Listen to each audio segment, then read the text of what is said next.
Welcome to Self-Perfected.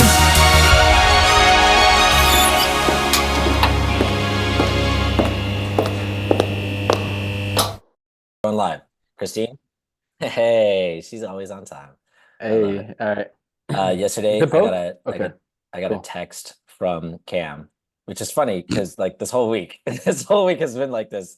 Because I sent him something about the color blue, the word blue, and he was like, Oh, that was so weird. weird. Yeah, right. And like he sends me back like I was just at the UPS store and look at the label that they printed and it says blue And on it it. said blue in big letter. He was literally texting me like something about the word blue because we were talking about the definition or something. And then like right in front of me was this thing that said blue on it in big words. It was such a weird coincidence. And then Wow. yesterday we go out strawberry picking, right?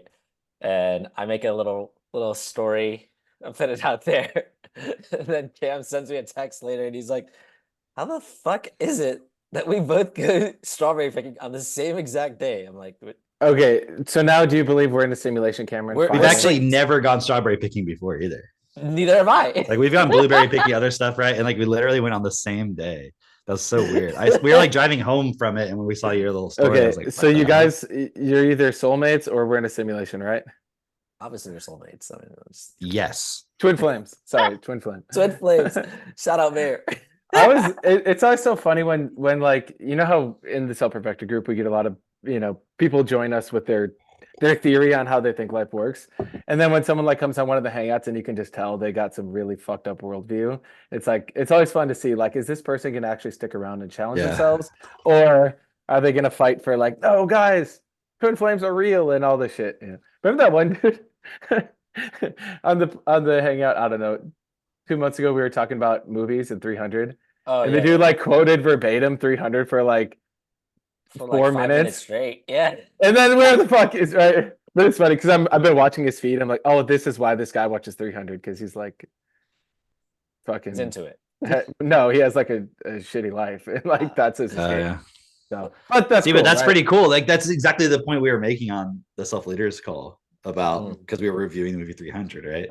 Yeah. By the way, that's a great place. I mean, like we've really kind of changed the way we approach that, and I think it's really cool. Yeah. Self Doing leaders the club movie reviews and analyzing it, and it was a pretty cool point seeing how everybody saw that. Well, I don't know if everybody saw it, but like the point of how you know there's like lessons you can take from it, but I see also like so many people. It's like you have all this. The same thing with football. You have like aggression and all this stuff you see on the screen, and It's so it funny gives because you the that guys are sort of wearing tights. dopamine. Yeah, it gives you that sort of dopamine of having done it, Yeah. and then it's like you don't need to go do it now.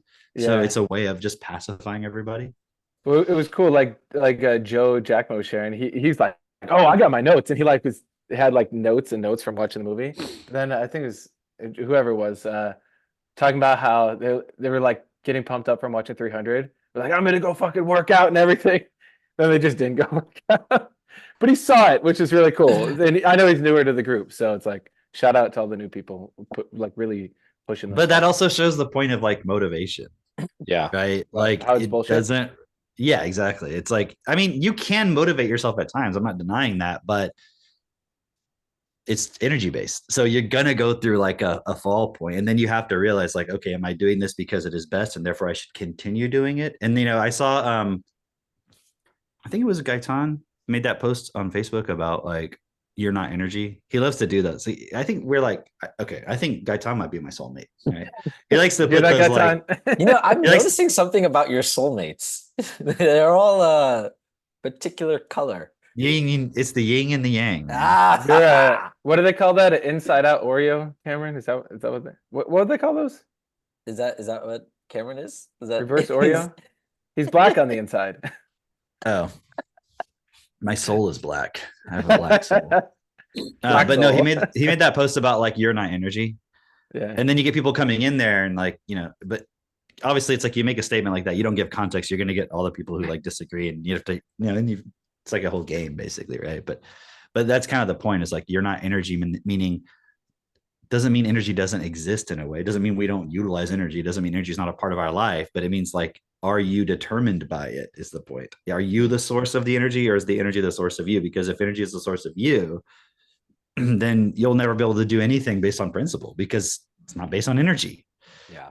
You know, Yeah. it's like based on excitement, energy. And so then if everyone believes that, but then let's say, hey, I'm the source, I'm the creator of what I do in this world, and you just can manipulate energy, you can get people to do stuff. And then that's called the elite. Like, Jesus, man, like study the fucking material, man. Man, okay, so perfect segue here, because I've seen people that can manipulate very well, and every time you start talking about like, oh, these manipulators out here, like I want to look into the history of porn, they're like, whoa, whoa, whoa, whoa, whoa. This Feels like is, you're oh being, God, this is starting to feel very anti-Semitic, right? yeah, Yeah. exactly. Exactly. You know, it's funny. So I watched this interview with Candace Owens, and there was a rabbi who I guess it was so funny because the thumbnail said like rabbi makes accusations or whatever, like crazy rabbi, something, I don't know what it said, right? But when I saw the thumbnail and Candace gives her like opening spiel, her opening spiel is like, this rabbi wrote an article about me, and I thought she was just going to go through the article and just like refute it, you know? And then she's like, and we have the rabbi on. And I'm like, oh shit. It's like WWE. Yeah. Like this rabbi said some really unfounded things about me and blah, blah, It's blah. like, I And we got have this the rabbi motherfucker on the phone. Hey, bitch. Why'd you? That's exactly what it was. And I was like, oh shit. And it was so interesting to watch because like the tension as soon as it starts is just like it's about to go down. You feel it, you know? And it's like there's this like, ooh. And so it was funny because the guy, like, as I'm watching it, he was making these very emotional arguments. And it was the first time that I could see, you know how like Owen Benjamin will talk about he'll talk about different groups and he'll say this is their thing, you know, they're like these are the stereotypes about this sort of group or whatever and that group or whatever. And he always says about the Jews, they have this like special boy like thing that they have to be the special one. And I never really got it. But as I was watching this interview, literally everything that Candace would say was like, Candace, you can't say that. That's anti-Semitic. And like she's like, I called this woman who's been attacking me for 2 years a hag. He's like, hag? Why'd you have to use that word? Why? Why hag? You could have said anything. He's like, I said hag because she's a witch. A witch? How could you say she's a witch? Don't you know, Candace? Don't you know? Like 250 years ago, that's what the word that was used against Jewish women, that there were witches in Europe, and like you should know these things. I'm like, what the Mrs. fuck? Owens is like, I'm black, and you expect me to like read like all this fucking history and shit? Like, what are you talking about? Seriously, seriously, I Yeah. wanted to be like, you know, she really should have said, like, I'm offended that you don't know that in the black community, hag is just used like all the time. You know, Is it actually, or are you just Right. saying that? no, seriously, it is. Really? I didn't know Yeah, that. like everyone's called like a hag, a has been, you know, like oh, this is old hag. Like Oh yeah. it's so common. It's Really? so common. Yeah. Well, that's so funny because when you don't have the principle in it, is like you just go based on energy, who's offended more, you know, and you can always make a case for why you can feel some type of way, which just leads Okay, to some but this is bullshit. but this goes back to what I was saying earlier about the manipulation point. Okay, because you have the average person, all right, who goes based on their feelings, right? Mhm. But then you have the elite who utilize that point. Like the average person utilizes it too. It's just they do it in a way where it's just about their little tiny bubble of their world, right? But like the elite know how to manipulate. So like when you're watching that guy, I mean, I'm just being careful because allegedly, right? Like he doesn't fucking actually feel any of that bullshit that he's saying, right? Like I don't know. not to go off the rail here, but like with the whole Boeing thing, right?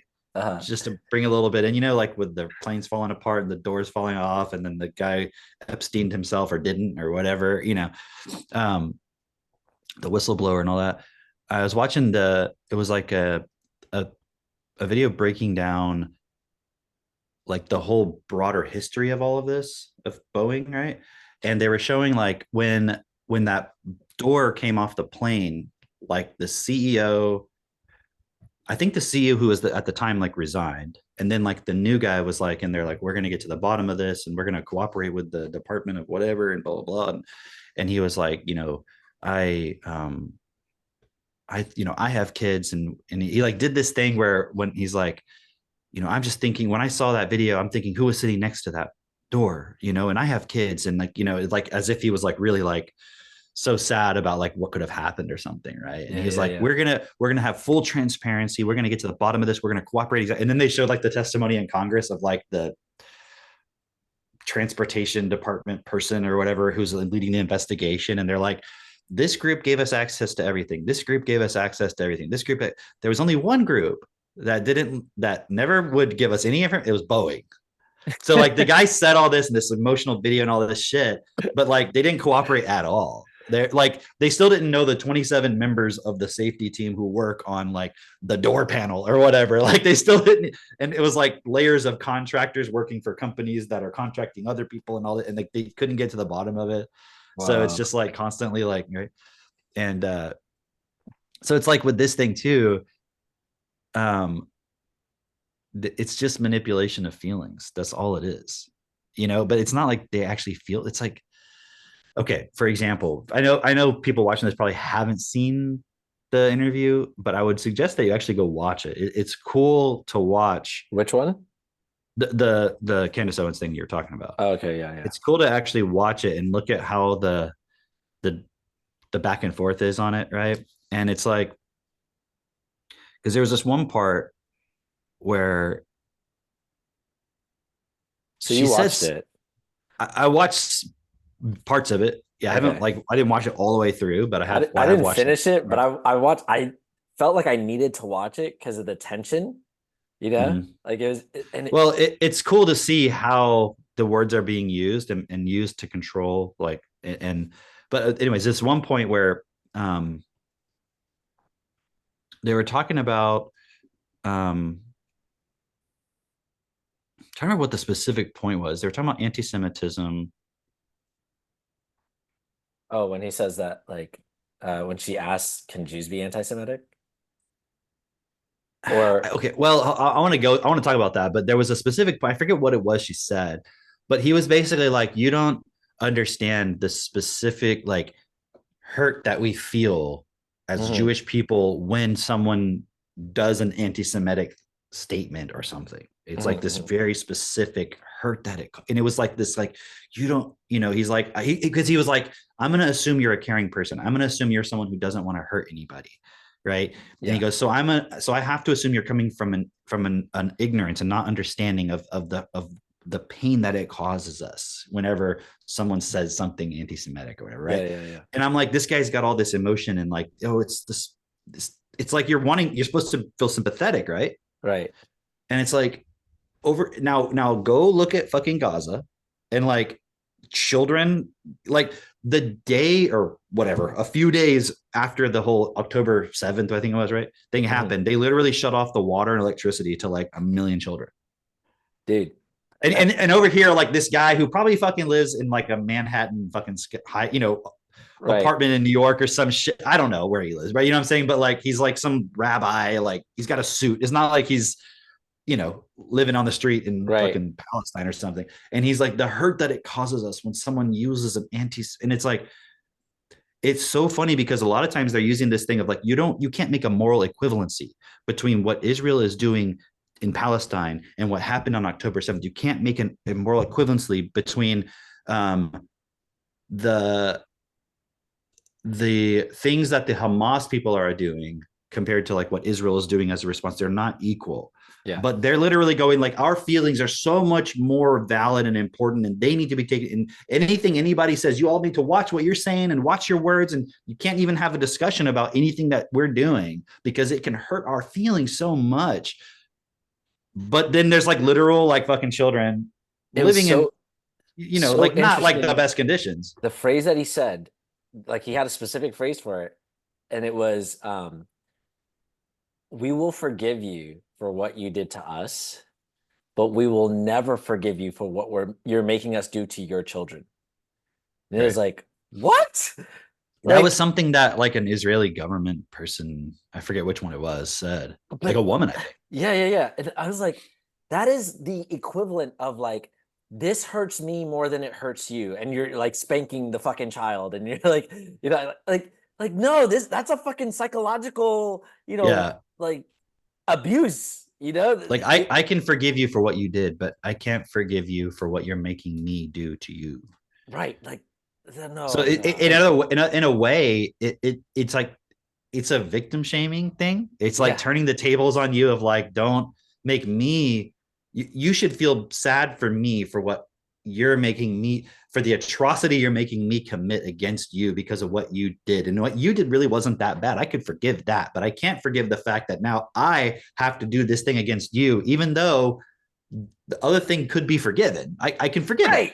right, I can like, forgive it, but I still am going to do this thing to you. And because of that, I can't forgive you for that. no sense But even whatsoever. if I had just forgiven you for the first part, I wouldn't have to do this thing. But I'm Right. gonna do it because the reality is, it's got nothing to fucking do with anything. It's like I'm gonna create all these fucking conditions and make it worse and worse and worse. And what do you? Okay, um, the people who run the world, let's just say, where do they go to schools? What schools do they go to? They go to the Ivy League schools. I don't Elite know. Like schools. the elite of the elite, right? Yeah. Like I went to a very elite university, right? And we Yeah. studied like military strategy, like Clausewitz and like all this shit. Like you, I mean, and that was obviously specifically a military school. What I'm saying is, you don't think that these people, it's like when McDonald's puts out a new product, don't you think they have already studied what's the effect it's going to be? 100%. And they can sometimes get it wrong, but don't they have like billions and billions of dollars for like focus groups and all kind of like Yeah. research and all kinds of shit, right? Yeah. So let's say you're the Israeli government, or you're like the world government's all working in coordination, or some mastermind group, the fucking 300 whatever, I don't know. You're the people Bilderberg. you are the people making the decisions about what's going on, right? Like just like here in the States, we have all these illegal immigrants coming across, right? And somebody or some group of people somewhere is like, it's a chess move. Do you know what I mean? It's like you're Magnus Carlsen, and I'm watching Magnus Carlsen play. I have no fucking idea what he's doing. I'm just watching it happen. I'm like, okay. Oh, now I see you now in retrospect why he did. Wow, that's crazy. I would never thought, right? Yeah. So like, it seems like we're watching all these immigrants come across, and then you start to see like, oh, this was a fucking chess move. That is such a large scale thing. You can't imagine a human being or even a group of human beings thinking that way. Dude, Do you know what I mean? Dude. But that is the reality of what's going on. People see. Well, it's fucking up the voter base, that's for sure. Well, there's a whole, we can go into like the why, but I'm saying it's things happen that are moves, right? And so even the whole thing with Israel being created was a move. Yeah. Even the whole thing with like the Palestinians being pushed there was a move. And I saw this one thing.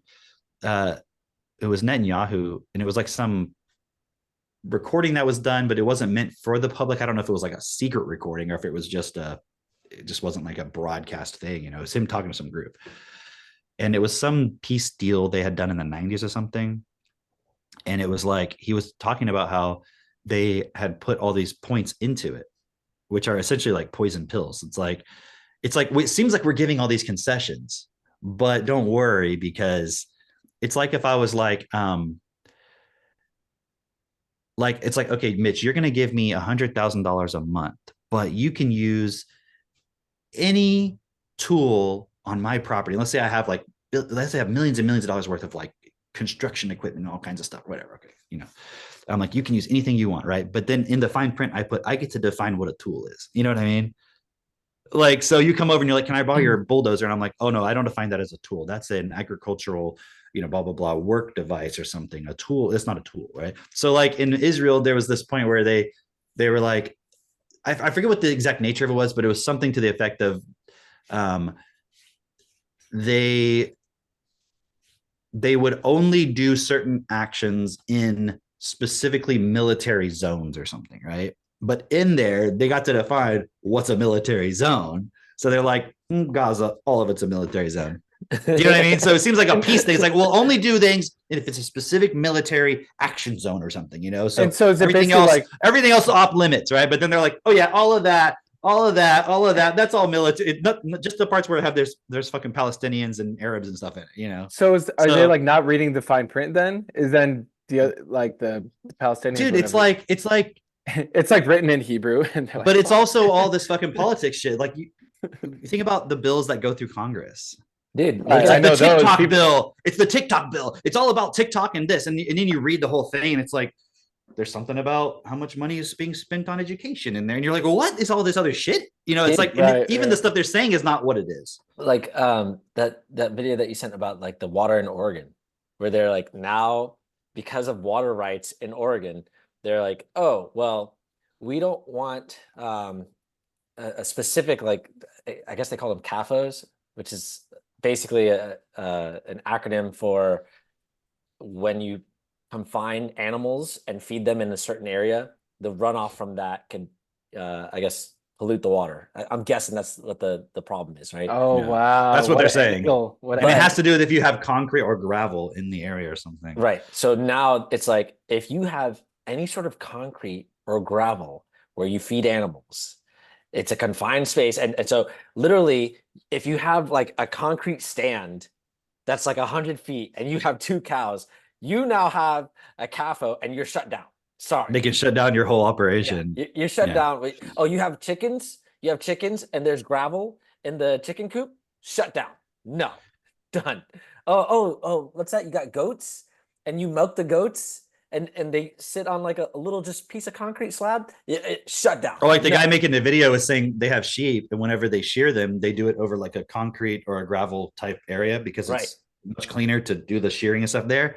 And he's like, so then he's like, technically we could be considered a CAFO. Like, and so it's just a way of them getting more control and shutting people down and so forth. And yeah, and it's like back to that idea of the chessboard and all the chess moves. It's like how I see what I focus on, what we focus on is like realizing you're in a fucking chess game and making sure you're making the moves consistently, because I'm about to have a fucking cow, you know. I want to make sure 5, 10, 20 years down the road, like we're in politics and able to like go on the offensive, you know, not just like wait for them to come yeah, knocking on your door. Check this out. It's kind of not so much irrelevant, but like I have a neighbor you guys know that has a bunch of property down near me. Yeah. And they came over and they were dropping off some jars that we had let them borrow. That had like, because we'll give them, like when Katie makes yogurt and granola and stuff, we'll give them some. So anyways, he That was is dropping off vegan. a bunch. No. Vegetarian. Yeah, but you know, anyways, regardless, he was telling me, because they have like a feed company that they part own or whatever, and so they're out there and it's actually a pretty cool thing. But anyways, they are out there, like, you know, doing deals with farms and ranches and stuff. And he was telling me they went to I think one of them was King Ranch, and I forget the other one he said, but it's like the 2 biggest ranches in Texas. Dude, King Ranch? Yeah. Like, and he was saying it's a multi-billion-dollar. I didn't really know much about King. I'd heard of it because you always hear like King Ranch edition. like with truck the yeah. Wiggly. I assume so, yeah. Oh shit. But he was saying that they have like the oil and mineral rights and everything. So they have like $1 billion operation just on the oil that they produce and like process themselves there. Anyways, I didn't know any of that. But anyways, he went over there, and the reason I was telling the story is because he was telling me like, oh yeah, we were just over there, and he was like, the guy who was taking us around and everything was complaining. He was like, yeah, I wanted to take you guys out on the helicopter and show you everything and do all this stuff, right? But I can't because Bill Gates is also here. And the guy was telling him, like, he's like, I'd rather just go hang out with you guys, like do all this stuff, but we got to do all this fucking shit for like Bill Gates' security. He's like 5 days in advance, they'd had to do all this shit and work with his security and everything. And like, it was, and I'd never really even, you assume that that's going to be that. He said it's more complex than if the president visits. Wow. Wow. Yeah. Yeah, I was like, wow, that's crazy, man. Like, I mean, I bet it makes sense. It makes though. sense. Yeah, it does make unlimited sense. money. But Yes, unlimited money, virtually. but again, the reason I also thought of that was because we were talking about the CAFOs and all that stuff. I'm like, those are chess moves by somebody, probably like Bill Yep. Gates. Yep. And or maybe not him specifically, but some group that he's funding or that he works with, or people like him are doing, where they want to buy up all those farms. They want to get all that land. They don't want, I mean, like if you're Microsoft, do you want a bunch of competing operating systems? First off, I mean, they even got sued by the government because they were fucking doing some antitrust shit, just like it's happening to Apple now, right? Like, you don't want all of that. Okay. There's so much. If you're Magnus Carlsen, you're trying to win the chess match. Do you want to give your fucking opponent options? Like, what do you know? First of all, what's interesting, because Mitch was asking, like, well, do they not read the fine print? Like, what's interesting about the CAFO thing, or whatever, is there is a clause that says, hey, unless you're like a small farm, you're not a commercial farm, you got a limit of 5,000 gallons a day of water that you can use, right? But then they turn around and they say, but you can't use it for irrigation. It's like, wait, what? Like, so there's like these little small farmers who are growing blueberries and shit like that, and they're having their neighbors come over and buy the blueberries, but now they can't irrigate their farms because it's like, no, you're not allowed to use that water. And it's like water from their own fucking property, from their own well, shit like that. And it's like, no, you can't use that. Sorry. And so their crops are literally sitting there dying, even though they're not using 5,000 gallons a day. But it's like, oh, but no, the fine print is you can't use it for irrigation. But that's not even written in the contract. They're just like making shit up now. It's like, yeah, well, the exception is for this and not for that. And so the interesting thing about it. Oh, go ahead. Yeah. Well, what are you going to say? Go ahead. I was just going to make a point of like, don't fucking argue with me. That don't create our world. Our words create our world. Okay. So like, exactly. It's so fucking obvious. Like, when you look at the reality, right? Exactly this, because, all right. But they don't create the rocks. Like, dude, I don't need to have a fucking spiritual fucking argument with you about words creating rocks. Like, does it create your fucking reality that you live in as a human being? How many people do you think are actually going to fight this? Like people with farms, for sure, right? They're going to be like, whoa, wait a minute. You're like sending me a cease and desist. Like, but let's just say you're going up against like some group funded by Bill Gates's foundation or something. There's some channels you don't even know about, like how they're getting money. Right. And so is the average person though, like, even though it benefits the average person, are they going to fight for it? They probably don't even know about it. They probably don't care. They watch the video and then they like it. And they even if they heard the video, they'd see somebody else like, oh, that's too bad for them. Like, oh, this is going to. Or they share it. Even worse, they fucking share it. That's it. but then they watch 300 and they're like, if I would have been one of those 300, I would have. I would have. Yeah, fucking do it. I'd give my life for this shit. I would die for my brothers. Exactly.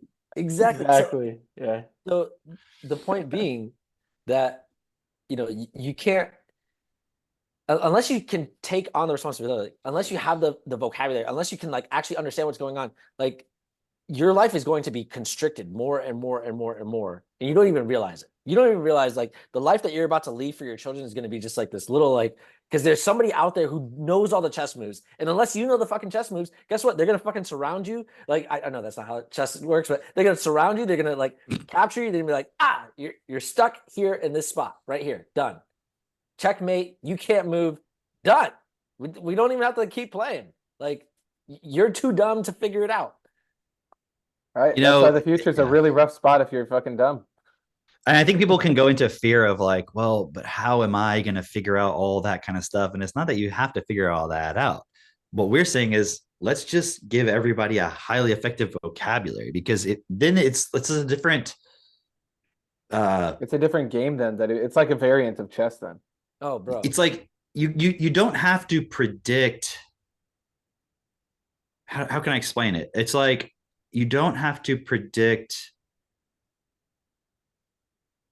Okay, if I'm going to water my garden with a water hose, do I need to predict where every single droplet of water is going to hit? No. You see what I mean? But I know if I spray with the hose, it's going to water the garden. So I don't need to predict every single detail of how to change every single little detail of everything in the world. But I know if everybody has a higher vocabulary, it'll start to work itself out because people won't accept as much. And then it's like that point of don't they read the fine print? Enough people would have been like, well, hold on. It says you can define what a military zone is. Can you define that now? Or is that just going to be abused later? So is this like a way of you trying, and then they'd have to justify that and they wouldn't be able to do that.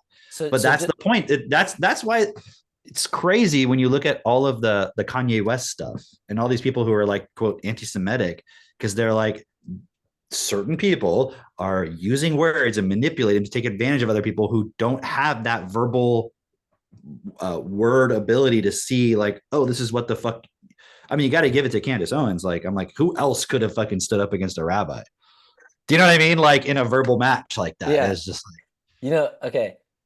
It's funny because looking at the chess moves from a little bit of a different perspective, there's all the things that we've been seeing with NVIDIA, right? And the robots and all of that, right? And the way I keep saying this, I'm like shouting this around the house. And Christine's like, she's been repeating it now. Can you stop shouting? No, she starts shouting too, actually. But it's this point of like, NVIDIA is the new Microsoft. Like, I don't think people realize it, but they're doing exactly what Microsoft did, where they were in every single computer when they came out, right? Yeah. NVIDIA is that new, like, oh, the baseline to have a robot is you need NVIDIA. That's it. Okay, now consider though, who is the one creating the robots? Well, there's all these different companies creating robots, right? You got Tesla, you got Figure One, you got. Okay, no, but I see your point. Okay, anyways, I don't want to side rail. Is Tesla using NVIDIA chips, or is Tesla having its own thing? Tesla, I think, has their own thing. I would imagine so, but they're the only company that I know of that's like kind of doing their own thing. Because then, if I understand right, then OpenAI, Amazon, and NVIDIA all have some sort of. Oh yeah, they're all working together. Microsoft, but I saw even there's Tesla's doing a deal with NVIDIA too. Oh, are they? Yeah, I mean, because they still need the chips. Like, okay, so Apple's doing it too as well. So like literally, wow. NVIDIA is like in every single, like, yeah, you can build your own robot, whatever the fuck you want to do. That's cool. If I want to make a computer, I don't want to have to also make the operating system. So if I want to make a humanoid robot, I don't want to have to also figure out how to make it artificially intelligent and make it able to do shit. Like, I want to create a robot that can just learn. I don't want to have to do both. And so NVIDIA is creating a platform where you could just make a humanoid robot and figure out all the mechanics of it and this, whatever, however you want to make that happen, however you want it to look on all that. But then it's like you get the Microsoft Windows operating system. So Dell can make computers and just put Windows on it. I'll give you some insider information. One of my clients used to work for NVIDIA, and then they worked for some other graphics company and some other graphics company. And they were telling me like that back in the day when there was like the whole Xbox versus PlayStation and which one's better, whatever, they both ended up buying chips from the same company, unbeknownst to each other. They were both doing their own secret deals, like sourcing, like, okay, who's got the best chips or whatever. And they ended up buying the same chips without the other one knowing. And so regardless of what you thought, oh, Xbox is better, oh, PlayStation is better, they were both using the same fucking software. It was the same exact thing. It's like two women dating the same guy. And they're like describing their boyfriends to each other, like, wow, we're so alike. We're like sisters, man. Our men are just so alike. Even down to their like first and last name. It's crazy. Right. Wow. That is happening and will be happening even more these days. We'll get into that. But now it's like open that they're like, hey, we have the platform. You create the robots, plug them into our system. And they're already doing this. That's why I was watching, I forget which podcast I was watching, but they were saying, yeah, I watched this one robot demo and they were in this kitchen. And then I watched the next one. I'm like, that was like kind of like the same kitchen. And now they're looking at the NVIDIA video going, oh, it is the same kitchen. They got all the different robots in the same area, like walking around, Yeah, it's so okay. Back to the Microsoft point. It's like I don't know if people realize this. Nvidia. So it was funny because I was talking to another client, and I was like, "Hey, have you seen the Nvidia stuff?" They're like, "Dude, Nvidia, it's like one of the largest companies in the world." I'm like, "Really?" Like, yeah, it's like $2.2 billion. I was like, Brilliant. billion? I'm like, You're that like doesn't sound billion. right. That's not Yeah, big. he's like, no, trillion. It's like trillion? He's like, I don't know. I look it up and I'm Dude, like, don't you remember like a year or two ago when Mark Cuban said the first $1 trillion company is going to be an AI company? yeah. Well, okay, so Nvidia is actually like the third or fourth, it's the third largest US company, fourth largest, I think, in the world at 2.2 trillion net worth. They are behind Apple and Microsoft, and then Saudi Aramco, which is like Oh, the really? gas company. Yeah. The Wow. oil company. Yeah. So they're like, they're that big now. That fucking big. It's literally test moves that they're making is okay. We're in every home now. There's and it's funny because they don't have to compete with oh, I got to market to this consumer and that consumer. They don't have to worry about any of that. They're like, we are the operating system. You come to us, we make it happen. You cannot. It's like Jesus. You cannot make a robot without coming through me first. I'm glad you guys I like that. I father. I thought that was funny. Yeah. Thanks. Yeah, that guy too is interesting. Well, when Boris was visiting, he showed me a video with Jensen Huang, Yeah. the CEO, Yeah. and he's being interviewed on like what does it take to build a company like this? You know how all these guys they have kind of their public face of how they say things. So I don't really know. Kind of like Sam Altman, can't really get a read on the guy. They look like kind of innocent, but they're in that position for a reason. And they basically ask him, they're like, look, what would you recommend if someone was looking to start a company? To like the journey you've been through, what do you recommend to someone new?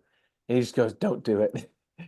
It's so hard. And he like talks about the emotion of like how challenging it is. But it's also like you see the chess move. He's like, don't What fucking would you try say to to do anyone who this. wants to compete with you? Don't do it. It's just not. but but but it's also very very interesting too because Boris was bringing up this cool point of like even these people who have the pre-programming to be billionaire in this system and to be very very effective, even to them, and this is where you have to look at the nuance, how hard it is even for them to like how much pressure they face on the average day, but they're pre-programmed for it. But it's like I think a lot of people have this misperception of, oh, if someone's a billionaire, it just kind of comes easy to them or something or whatever. It's like in one way, yeah, it comes natural to them, but also it's like it is still fucking hard. Every day you do have to deal with a lot of bullshit and everything. And Here, hold on. It's hard, but if somebody else applied the same level of hard work, it wouldn't work yeah, that is because they that don't is have the severe. resonance. Yeah. Right. They And, can't and handle. and and specifically because those types of companies are designed to have a leader that everyone follows, and everyone else is the employee. Right. It's like if the slave did everything the slave master did, and even if they're I mean, I say they're the same skin color, but let's just take that part out of the equation, right? The slaves wouldn't follow that guy. They're following the slave master because they have that specific programming, that resonance. So, but do you want to be the leader of a bunch of slaves? Is that, so I like that Jensen said that. Like, yeah, don't do that. Don't be Right. like him. Right. That doesn't mean That's you so shouldn't become cool. wealthy, but you can't do it through the normal means because who's Right. going to That follow? that that is the broken system right there. The whole follower master dynamic is Right. just so that's what's so cool about. Like, I mean, look at Joe Biden. But Everyone's like, this guy's a fucking old demented retard. Yeah. He's still the president and people are still Yeah. following him. Yeah. That's fucking resonance for you. That's Yeah. programming. That's pre-programming. That's very crazy. yeah. Um, Yeah. yeah, it's interesting, like, the Jensen Huang guy, because just that point that you were making of like, he's okay. He's kind of like leading slaves. When you said that, it made me think of Xerxes from 300, right? He's like, he's a leader of a bunch of slaves, which is a point that, Leonidas makes to him. He's like, listen, you guys are afraid of the whip that's behind you. That's what you're fighting for. You're fighting basically because you're a slave, but we're fighting because we actually care, you know? And when you actually care, you could get a lot more done. We could, well, anyway. Anyway, what are you listening to this fighting for? Are you just fighting for the system? Are you a slave? What's going on here? What's going on? Or do you actually care? Come on. Right. Right. I saw this thing because I'm just looking at the thing that you sent, Cam, of that mom, and I was wondering why you sent it, being awarded $1 million because her child was basically fed to hogs, right? And I was like, what the hell is this story? And I read it, and what I saw in it immediately was, so basically she was separated from the father of the child. The father had full custody of the child, and he and his wife were basically starving the kid. They mistreated him, they abused him, and the mom had They're like locking him in a cage and shit and starving him. locked him in the shower for months, something like that. And then they eventually fed him to hogs. And I guess when they left that property, they found the remains of the child in the pig pen or something. I don't know. But the mother had called DCF and called to basically say like, hey, I think they're abusing my child. You need to go over there. And they just kind of ignored her and didn't go over there. They're like, yeah, no, we talked to them. They said he's fine, whatever. And at the end, it was saying that they had settled with the mom. They paid her. They paid her immediately because they were like, we don't want to deal with this. And we need to start, they said, we need to start changing the rules. And the rule that they're changing is that if DCF gets called on you, they have to see the child. They have to interview the child. They have and to me, that was like it sounds nice because like, yeah, okay, cool. They're actually going to do their job. They're actually going to go, and it would prevent this thing from happening, right? But also at the same time, it's like, how many times have we seen, SWAT being called on some influencer or whatever, even though they're not doing anything, but they have to go over there. They have to like disrupt this person's life or their, Tim Pool's Their live stream. Exactly.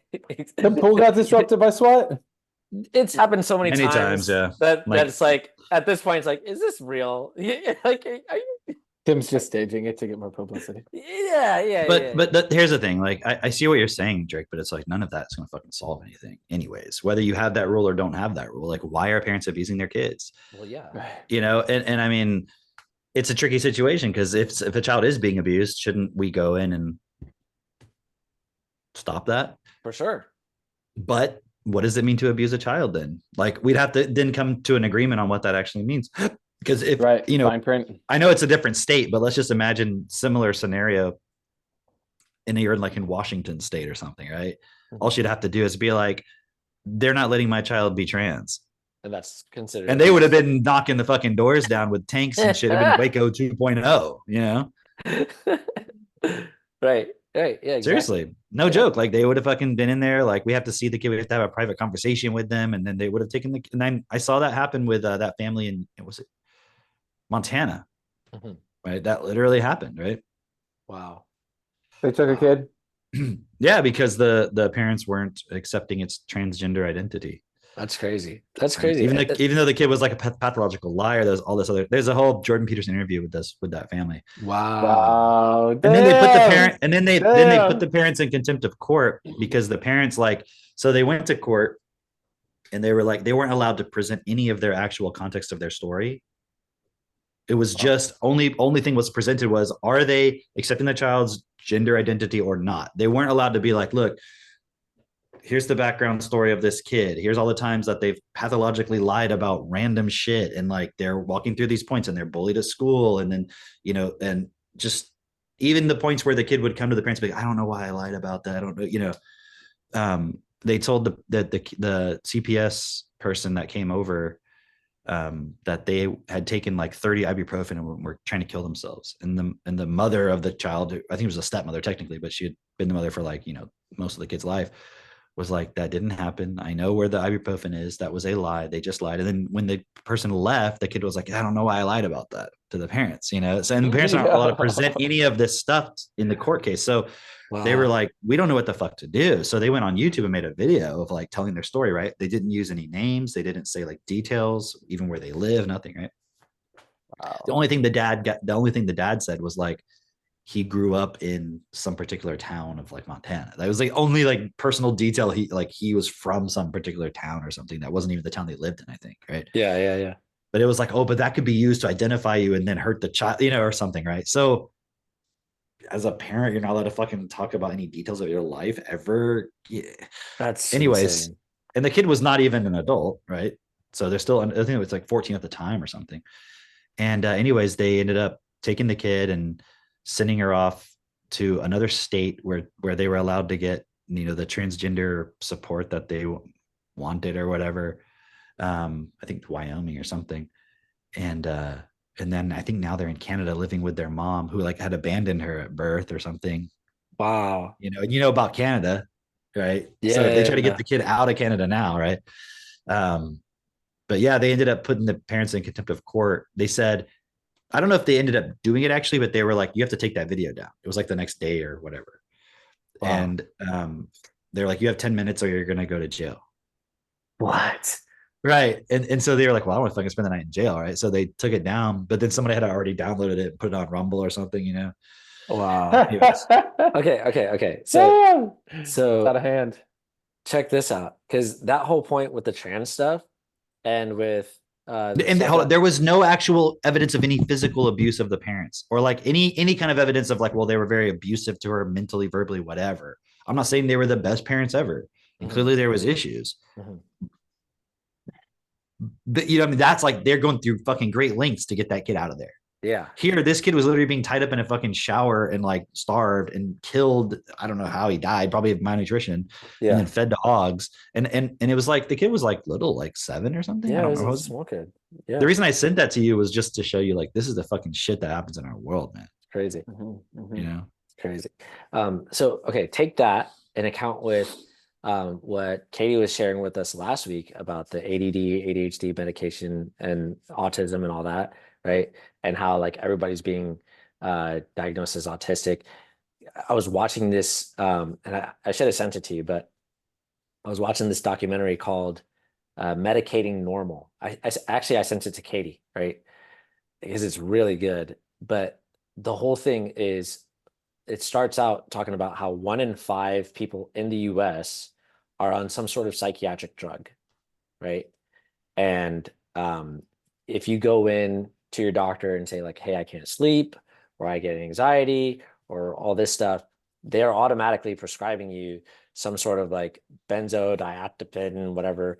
And they're like, okay, they'll what they were describing was how these drugs actually are supposed to be short-term use, but yet people are on them for years and years and Yeah. years, right? And they had all these different stories. Like one guy was in the Navy, he was a lieutenant. Another woman was like a sergeant in the Marines. Another woman was she was a student going to high school, and she had anxiety. And somebody else was like a server, and she just couldn't sleep late at night because of her schedule. All these people got prescribed some sort of like psychiatric drugs, some sort of benzo, something like that. And they were all told, yeah, you can just keep taking this long term. This will be safe for you, whatever. And then when they came back and said, hey, this isn't working, they were just given a higher prescription, a different dose, Vyvanse, whatever it was. Like, okay, well, Vyvanse isn't working for you. Well, maybe we should try Adderall. It hits a little harder, Dude, like, that's what my parents did to my brother. I mean, they did it through the psychiatrist or whatever. The psychiatrist did it to them through my parents, but yeah. it's like they kept saying they were trying to find the right cocktail. Yeah. And That's so fucking nut. And my brother was like when he was like 12, you know, like here's the really like the parents are like, hey, um, this medication doesn't seem to be working.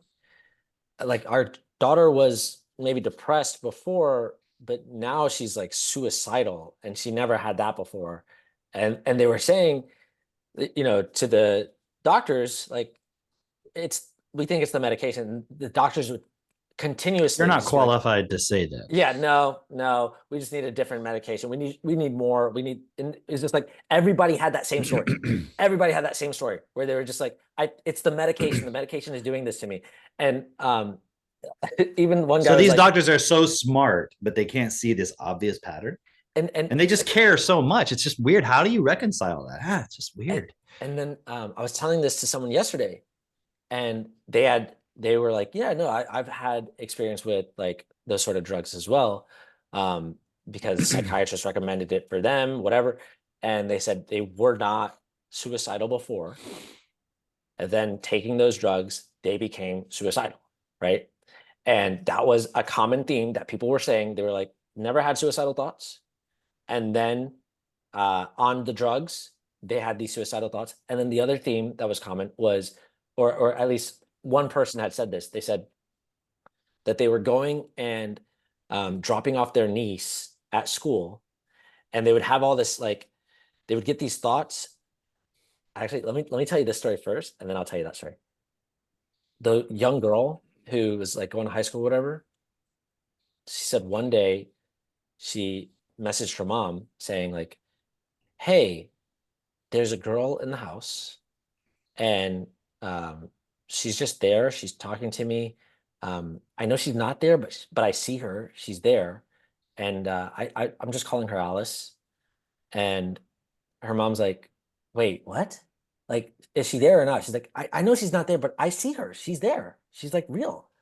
Do you see her too? Because she was like, I just figured like maybe other people can see these people too. I know they're not actually there, but they're there. And she was like, oh, you're hallucinating. And the mom was like, is like, are you afraid? Is it bothering you at all? You know, anything like that? And she's like, no, I just thought I'd let you know. And I was like, okay. And then they were like, well, it wasn't bothering her. So, you know, we just continued on, and maybe we thought it might go away. Maybe this is just like a common symptom or whatever. And then she said next, like, I don't know, a few weeks later or whatever, the girl called her mom again. And she's like, hey, so Alice is engaging with me. She just touched me, and she told me to come into the kitchen with her and hurt myself. And that's when they were like, oh, fuck. So this is a hallucination that she's having. She doesn't see it as like her own thoughts of like, oh yeah, I want to hurt myself. It's she's hallucinating an entire different person is there, Right. telling her to go do these things, right? From what do you know what but- medication? It was like some sort of benzo. Yeah. But when a person hears God talking to them, I had an angel, definitely- an apparition of the Okay, person. definitely but God. wait, It's but wait, definitely but wait, God. but wait. Definitely. So then this other woman was saying she's like dropping off her niece at school or whatever, and she's like, she said she started feeling like this anxiety, and she's like, what's this anxiety? And the thoughts Like, that were coming up. You have to were- go sit in a classroom for 8 hours a day. Don't worry, that's normal. Like No. Should be like This, that is the, about this that. is the aunt, right? Yeah, the aunt's Oh. anxiety. The aunt's anxiety is like, oh, I don't want to drop her off there because what if something bad happens? Like, what if somebody shoots up the school? Somebody could shoot up the school. And then she's like, seeing her thoughts go like, and then she starts getting not just anxious, but starts getting what's the word I'm looking for? Like fuck, I'm blanking on the word, but starts getting Nauseous? no, not nauseous, like excited, but Oh. like Nervous? adrenaline. Oh, She's okay. like getting adrenaline where she's oh, somebody's gonna shoot the school, and then feeling this adrenaline, she's like, it's me, and she starts having thoughts of like, oh, I'm the one who's gonna shoot at the school. Oh my gosh, Dude, I fuck. can't believe I'm gonna shoot at the school, and like, oh wow, But how am I going to do it? Where would I get a gun? Okay, where can I get a gun? Okay, I could probably go get like, wait, stop. and she's like, seriously, she's Jesus. seeing herself go down the path. No. And she's like, is this me? Am I having these Right. thoughts? Like, Dude, this is the fucking shit that happens, man. exactly. Isn't that insane? And so like the whole documentary is just like, when you watch it, it's very eye-opening. It's like, yeah, okay, people are being prescribed this like it's fucking normal, and all this gets brushed under the rug of like, well, that was your fault, you know, you should have known better. Like, and then the other hard part about it is when they try to come off of these drugs, and they try to come off these drugs, the withdrawal symptoms are crazy when you've been on for like even a few months, because these drugs are supposed to only be meant for like a few weeks, actually, right? That's what it says in the fine print. Is like, yeah, this is only for a few weeks, and people are on these for years, and then they try to come off of it, and the withdrawal, they're like, okay, if you stop cold turkey, you basically will kill yourself. Not like the drug itself is like, because it's not in your system, but you feel so terrible that you're just like, no. And like people are describing like the withdrawal symptoms that they're having and all of that. And there's a whole support groups. And this woman was saying like, yeah, in the last like few months, 3 people have committed suicide. From one of them was her psychiatrist actually cut her off cold turkey, and she couldn't deal with it. She's 50 years old and she had 2 kids, and she walked in front of a train. And then the other one was like this guy was trying to like reduce his dosage or whatever, and it wasn't going well. I don't know, but it was insane.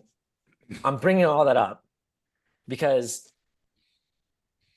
we have this society where this shit is normal. It's normal, not just in that realm, but also in the realm of like, oh yeah, drug your kid because they have ADD or ADHD, but also in the realm of like, what we were talking about earlier with, yeah, your kid's trans, just fucking just transform them. And like, it's just like, go to the extreme. No thought is given to what's going to happen, even just a couple years down the road, not even that far, and it's like, people can't see, like, we're talking about the chess moves, right? People can't see the development. People can't see like, this leads to that. This is the move that's happening. Like, we're talking about the border. Even the border is like, you said that thing that was like the Hezbollah, the guy who like comes over the border and he's like, yes, I'm a Hezbollah terrorist and I was here to make a bomb. Like, what are the fucking chances of that? They have like a fucking list, and it's like, check the reasons why you're here. Yeah, it's like better life, more opportunity, human trafficking, whatever, escaping. What is the one that they call it when you're like running from something terrible, whatever? Yeah, and one of them's like Hezbollah terrorist. They're like, oh yes, that's me. Yeah, that's me. They check all that apply. check. And they're like, oh, okay, I'm reviewing your form. You're trying to blow something up, aren't you? He's like, how'd you know? He's like, next time, he's like, look, I'm gonna let you go. Come back. Just say you're looking for it, seeking asylum. Asylum. Can you say that? Asylum. Okay. Do that next time. Oh, okay. You'll be out of here in 30 minutes. What's in your bag? That's all your bomb making materials. Just tell them it's prizes or gifts for your relatives or whatever. It's fine. They'll probably just help them come across. 2 points. 2 points. Transformers. You said Transformers. Yeah. Remember Robots in Disguise? Transformers. Robots in Disguise. That's what trans is really about. Oh, they're telling shit. Damn. The fucking play on that.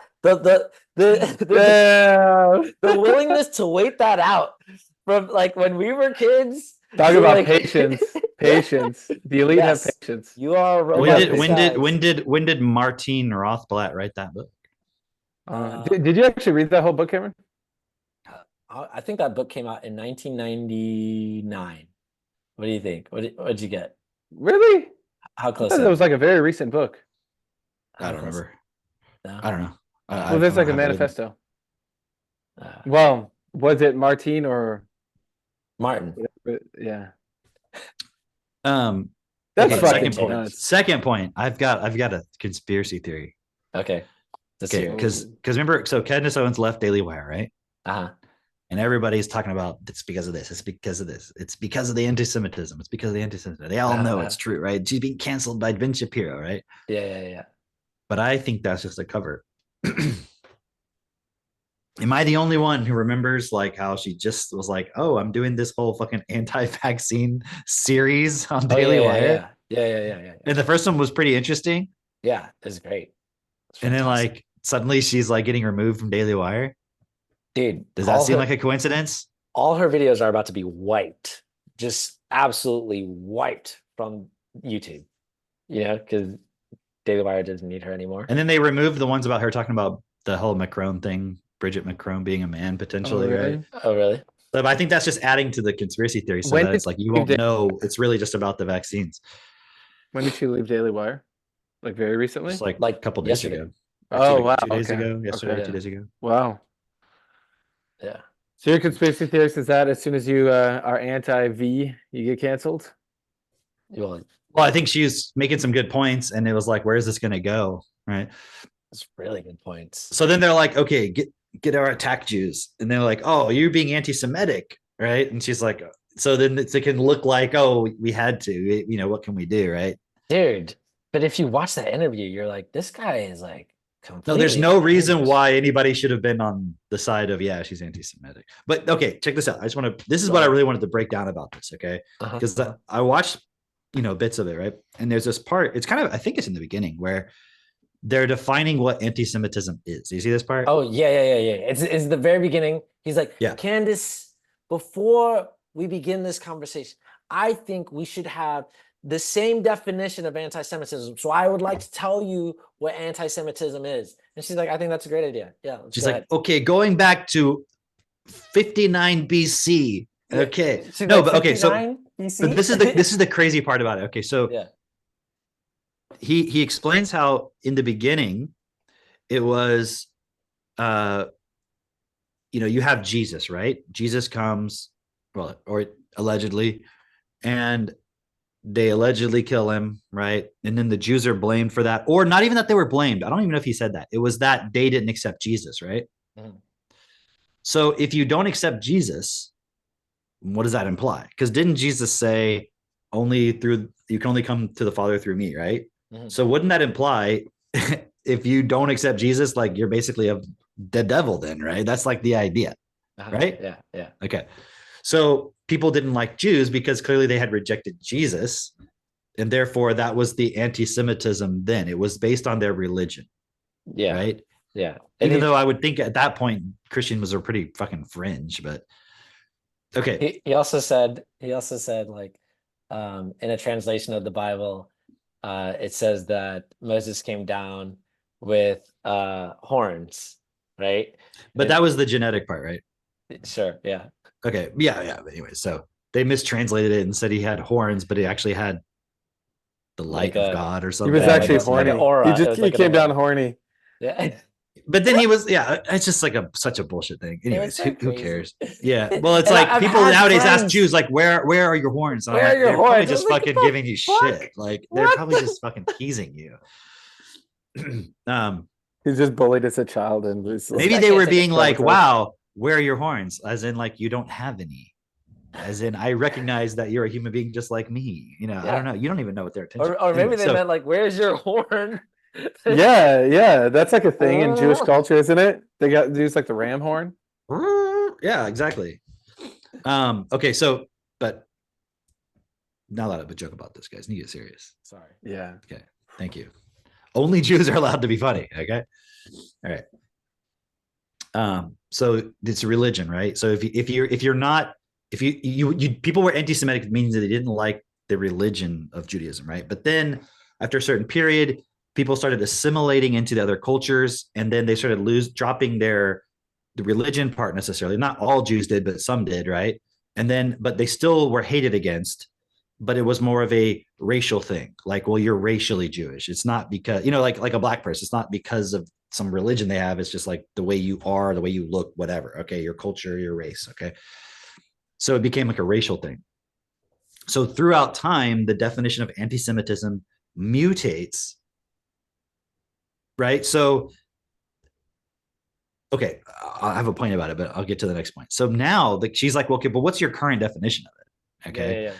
And he said explicitly, okay, now here, I want to say this real quick. I was running this by Katie to see if it made sense earlier. You know, like how anytime anyone says anything critical of Israel or whatever, everyone's like, you're being anti-Semitic, right? And we're like, oh, you're just saying that so people won't criticize. It's like if I say anything as Israel, it's like a way of trying to shame. It'd be like, okay, Drake, if you're like, if you cut in front of me in the checkout line, and I'm like, hey man, like you can't just cut in front of me. You're like, whoa, you're being racist. You're saying I cut in front of you because I'm black. Racist. You're lying, right? Like I'm being racist, right? Yeah. But I wasn't. It had No, nothing to do you're with that, totally right? being But you know what I'm racist. saying though? Like, No, it no, wasn't like, hey, black people can't cut in front of me, but a white person can. You know what I mean? wow, But now you're being Oh, explicit. that. Okay. I knew then you that were would be racist. like an actual, like you were being racist. You were choosing one race over another. Okay. Yeah. But you know what I'm saying? Like in that case, clearly it was being used as a, had nothing to do with the situation, but then I won't say, oh no, I don't want to be racist. Okay, you can, you know what I mean? Like, so I'll let it go. Fucking racist. So didn't it seem like that's what's going on? They're just using that word so no one will criticize Israel and so forth, right? Yeah. But he says the current definition of anti-Semitism is if you're anti-Zionist, anti-Israel. Yeah. In other words, it's not like we're, you know what I mean? If I'm trying to say, like, someone criticizes Israel, they're like, oh, you're being anti-Semitic. And you're like, what? That's just trying to shut down criticism of Israel. But it's like sort of a, it's not explicit. Yeah. You know what I mean? They're not Yeah. explicitly saying it's because you're criticizing Israel. They're like, no, you're doing it because you hate Jewish people or something, right? Right. But he's saying criticizing Israel itself is anti-Semitism. Which is, So like they're not just saying like that's a hardcore. Like, it's just crazy to me that before it was like they were just using it as like a way of shutting you up, but not explicitly saying it. And now they're like, no, if you criticize Israel, that is anti-Semitism. Yeah, that's a hardcore defense. That'd be like saying criticizing a black person is racism. Yeah. Not Exactly. criticizing them for being black. No, just Like if you don't if like how a loud person I is speak, black, or no, if a person is black and does something like like speeding, right, or whatever, some actual crime, but you put him in jail, it was a black person, therefore it's racist. But I'm like, that's actually what they're doing with the racism thing. Yeah. That is actually what's so, dude. The whole fucking anti-Semitism thing it's so obvious. It's literally the same, and it's funny because he even said, okay, so then she goes, yeah, but I know someone like Dave Smith, for example. He's like, he ran for president. He's this really funny libertarian comedian guy, right? And I listen to him sometimes. And she's like, I have this friend, Dave Smith. He's a Jew, like, you know, culturally, whatever. Genetically, I suppose. Like he doesn't go around saying, I'm a Jew, but he says, yes, I am Jewish, like technically, right? But she's like, he's very critical of Israel. He doesn't agree with, you know, what's going on there and so forth. And he's always been kind of critical of Israel. And then the guy says, she's like, so is he anti-Semitic? Yeah. Right. And he kind of says yes, but he also says it's specific. If a Jew criticizes Israel, they're self-hating. Yes. Yeah. And he's like, that's like, can a black person be racist against their own race? Like, I won't go there. I won't go there.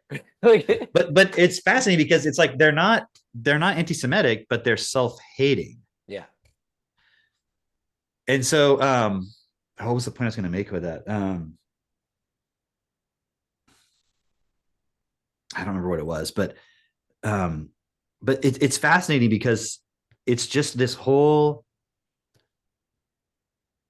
Oh no, I'm sorry. There was a reason I brought that up. Okay, because he even though he didn't know who Dave Smith was, so this doesn't really apply to this guy, but he said what happened is a lot of the Jews reject their Jewish identity and then they try to assimilate in Western culture by adopting, maybe he said liberalism, but I think he was actually saying leftism. Yeah, it's like they're adopting this leftism stuff. Yeah, that's what he said, right? Yeah, leftism, right? Yeah.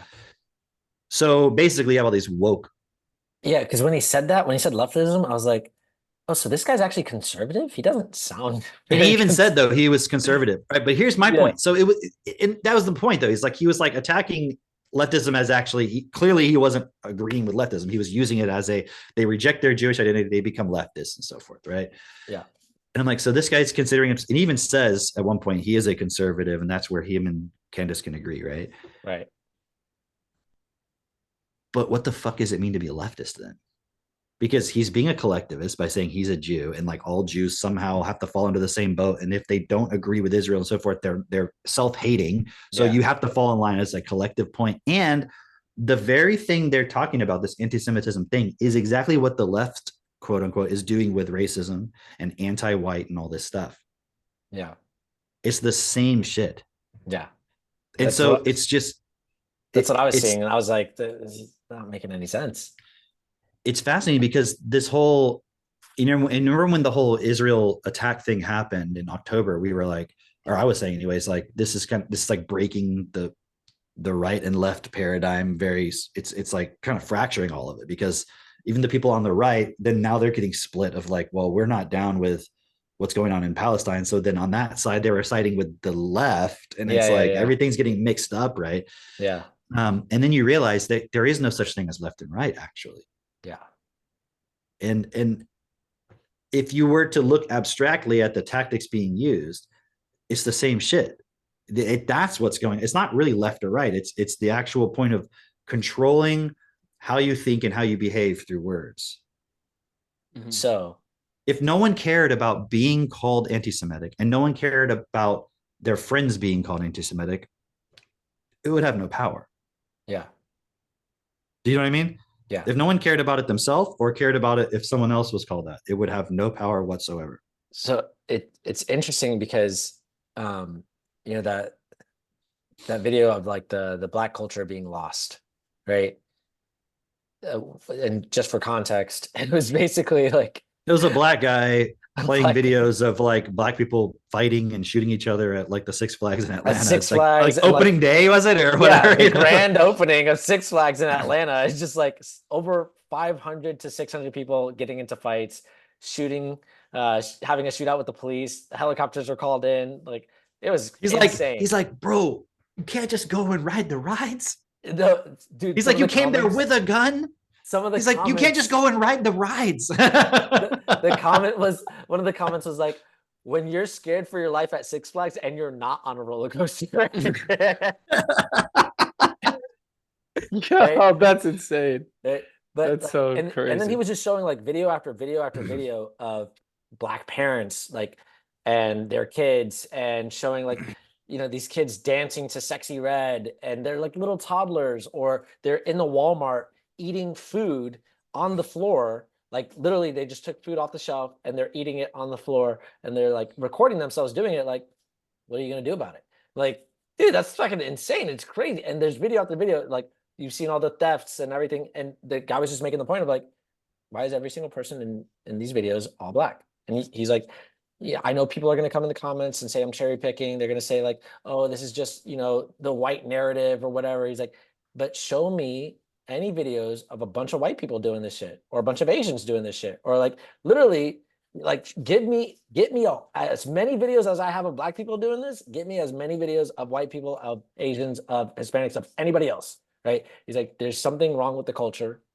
And uh in the culture, what's glorified is like guns and all this. And he's like, and don't get me wrong, there are plenty of African Americans or black people who do not side with this. And a lot of the people in the comments were black people going like, yo, this is not it. You're making us look bad, like all this shit, right? And the point that I wanted to make with that is like, there's this degradation of well, obviously the degradation is just like of understanding of the ability to comprehend, literally, which is Well, And to even what's interesting navigate too, reality. though, is in order, like, okay, let's assume for a moment that even all that stuff you're seeing within the black culture degrading is a chess move. yeah, for sure. Okay. That's obvious. Like Pointing out the problem so that it can be solved, they'll say, no, you're being racist. So you'll stop talking about it. right. And they'll say, because what you're doing is you're now vilifying this one race of people as if they're bad and they're evil and they're wrong. And that's why they do this stuff. And it's like, well, no, that's not what we're saying. Even in that If video, there's a guy, big black guy, big muscular black guy, and he's saying like, listen, calling out somebody for what they're doing is not racist. That's having accountability, right? but there would be people who would say, well, why do you need to mention that they're black? Well, from the perspective of somebody who has the same skin color, like But isn't it obvious though that it's like it's all done very subtly and through suggestion and through images? So let's say you grow up watching because your parents are putting it there because it was done to them and so forth, right? And so let's say you're a black kid growing up and then you're seeing videos, music videos, all this stuff of people that look like you behaving certain ways. Yeah. And then because you're not taught any way of seeing things clearly and like beyond just what you've been exposed to in that sense, you identify as that group. Which is, by the way, Mitch, if you have not listened to the previous podcasts that we did, this is why I don't call myself black. I'm not black. I'm What brown. do you identify as, Drake? I'm Okay. brown. Brown. Look at Brown. me. Do I look black to you? I'm He's a brown. highly tanned individual. Like, yeah. No, but it's like it's hard to put it all together, but it's like you can if you can use all these different things to program people to act a certain way. And it's not because the person's black that they act that way, but it's because they're black that you can then group people together and collectively program them using images. It's like if I had a bunch of squares, and imagine these squares are like human beings where they can like learn, right? And then I show you a picture of some triangles and some squares, and all the triangles are going like this, and all the squares are going like that. Then you're like, oh, okay, I'm gonna go like that. Right. You see what I'm saying? So if you're in control of what what the person sees here, you can then influence what's going on here. Hey, and it's not because aside. So then if you see all the squares doing that, you're like, hey, that shouldn't do that because that is actually harmful. Like you're criticizing squares. And it's like, I'm not criticizing the squares, but we're pointing out that the squares are having this problem. Yeah. But it doesn't mean squares are inferior to triangles. So, I'm not saying also white people don't have fucking problems either. It's a different race point. aside, it's this point of like, John Taylor Gatto brings this up where he's saying how all these kids who were brought in to the US were separated from their parents. Like they were brought in from like Italy or Ireland or wherever. They were separated from their parents and shipped to a different state, right? Where they were adopted by somebody else. And said all those kids had problems. And they were adopted by the same race of people, like white people, right?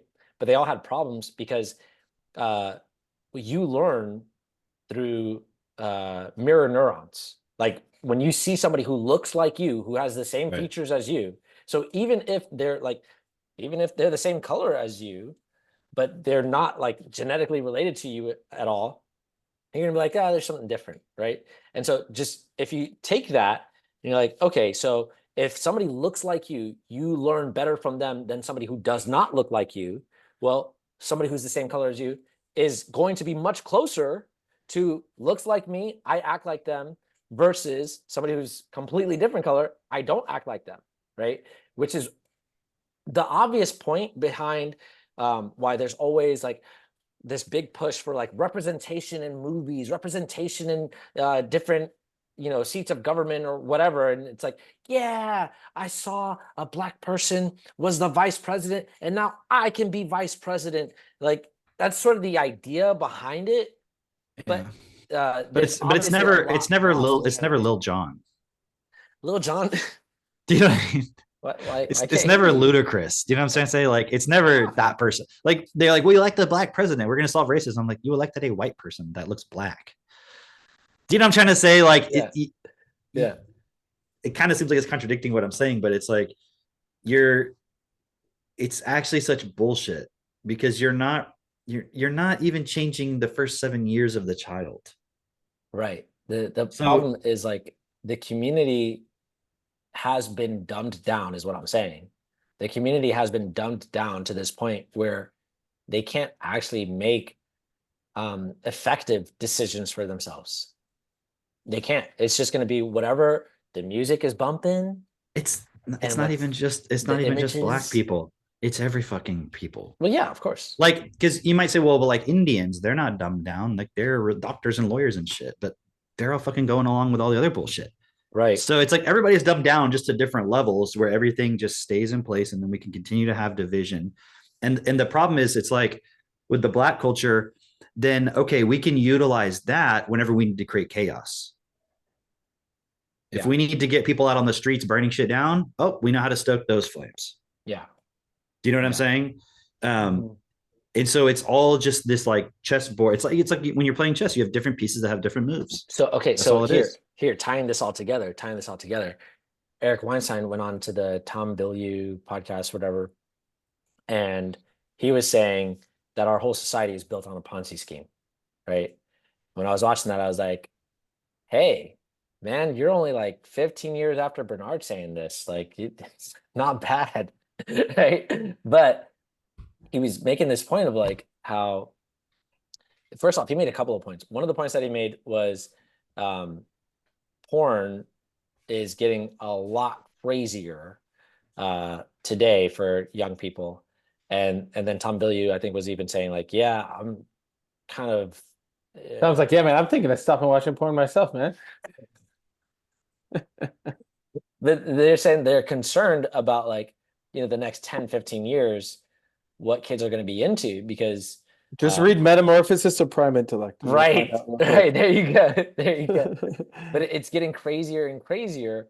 And then with AI, dude, that's what I was saying. I think this was before the podcast started. Like with AI, it's going to make it so much easier for somebody to live out their like weird, depraved, fantasy that's going on in their mind that is not real, that you wouldn't be able to do it any other way.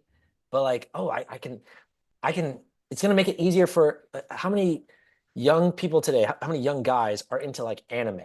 How many guys my age are into anime, like hardcore into anime, right? You're like in porn GPT, and you're like, exactly.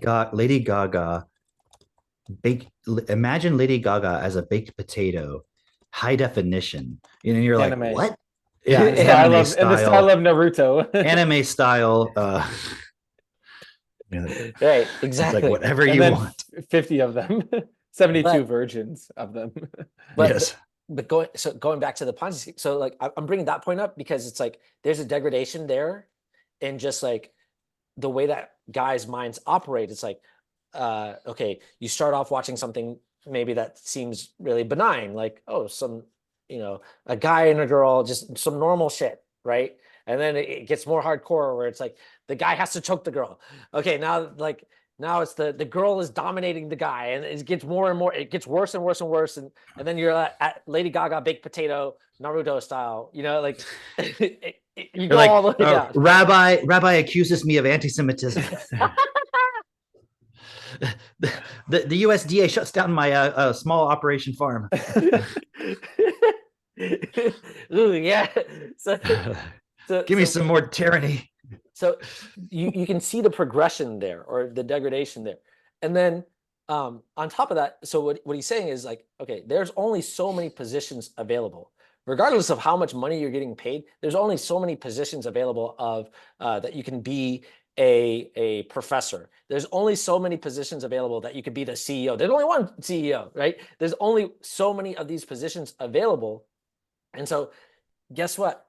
Sorry, you can only climb so high up within this system, the way that this works, right? And then we have all these immigrants coming in, or we're outsourcing all this work. And so it's like, yeah, so now there's a lot more of your position.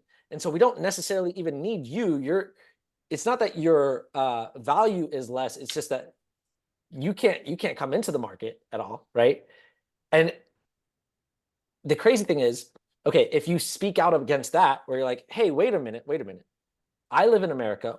I should be able to get a job with an American company. Why are these people over there in India getting a job with an American company? This doesn't make sense. Like, you're hurting us. You're hurting America, right?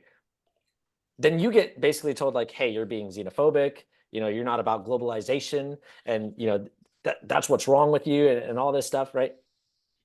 But on top of that, it's this point, which is, okay, so now we have a whole bunch of people who can't understand just the basics, and their education is lowering and lowering and lowering. And so they can get away with more of that shit it can advance even more. That's why we're seeing all this AI, all the robots. Oh man, and I got something for the robots too.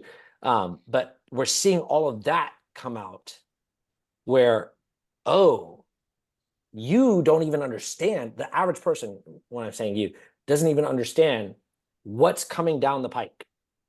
What's coming down as far as you're not going to have a job. You're not going to be able to see that we are giving your jobs away, whatever jobs were available to you.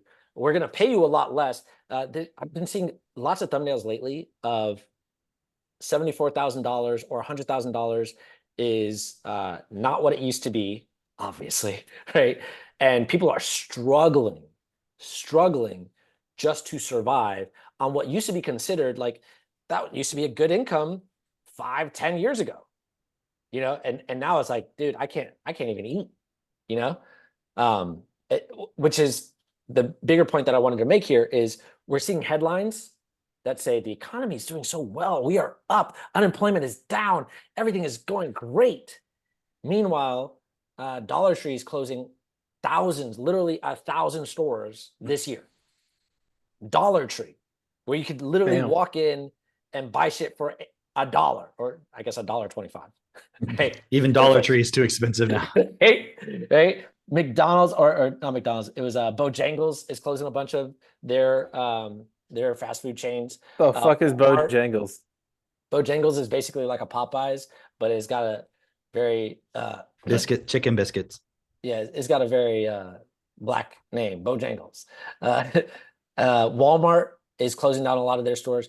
They're moving out of a lot of places because of what they call shrink, which is just the retail term for theft. Right? People stealing shit. Yeah, which is included in the price of the items, and they're like, okay, you guys took a little bit too much. We can't operate here anymore. And so that should tell you, like, yeah, I saw a video of 50 Cent saying, he should open up a chain.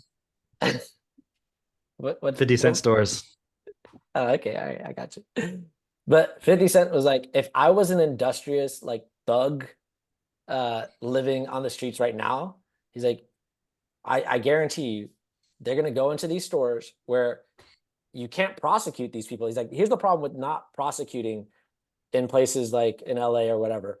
He's like, these thugs are gonna go into the stores, they're gonna steal however much stuff, or they'll be standing outside like, yo, what do you need? Okay, give me $15. I'll come out with $50 worth of stuff for you. Here, give me $15. I'll get all your stuff that you want. And then boom, that person who's coming up, who maybe they don't want to be seen as a thief. They don't want that on their record. Dude, just pay the guy outside.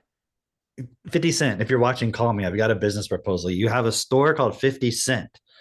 You have thugs in the 50 Cent store. You place your order. They go to the Dollar Tree. You give them 50 cents, they give you $1 worth of shit. They just steal it from the Dollar Tree and bring it back.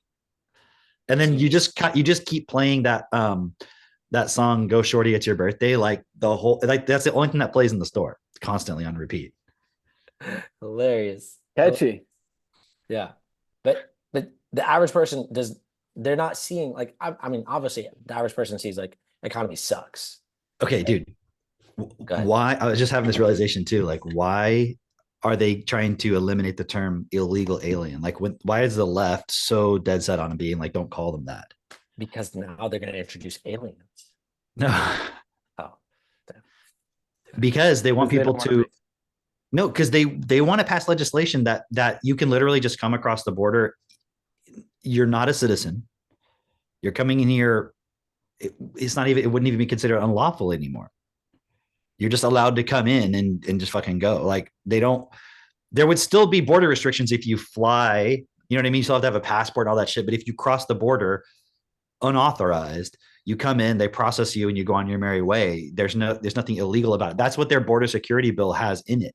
Dude. So they want people to start accepting that they're not criminals, that they're just people coming across the border. Do you remember in other land, if you were to call or ask somebody if they were a citizen, that was like considered rude?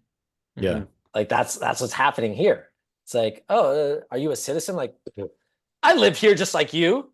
Like, oh, okay. Oh, but going back to that point, we were talking about this before we started recording. Which let's one? say you take somewhere like New York. This is Tim Pool's theory, which I think makes a lot of sense. Okay, I don't know if it's fully his theory, but I heard him talking about this and I just was like, okay, this kind of makes sense. Like, um, how do they determine? Do you know, Drake, how they determine how many electoral votes you get in a state? it's based on the population, right? Right. Okay. Yeah.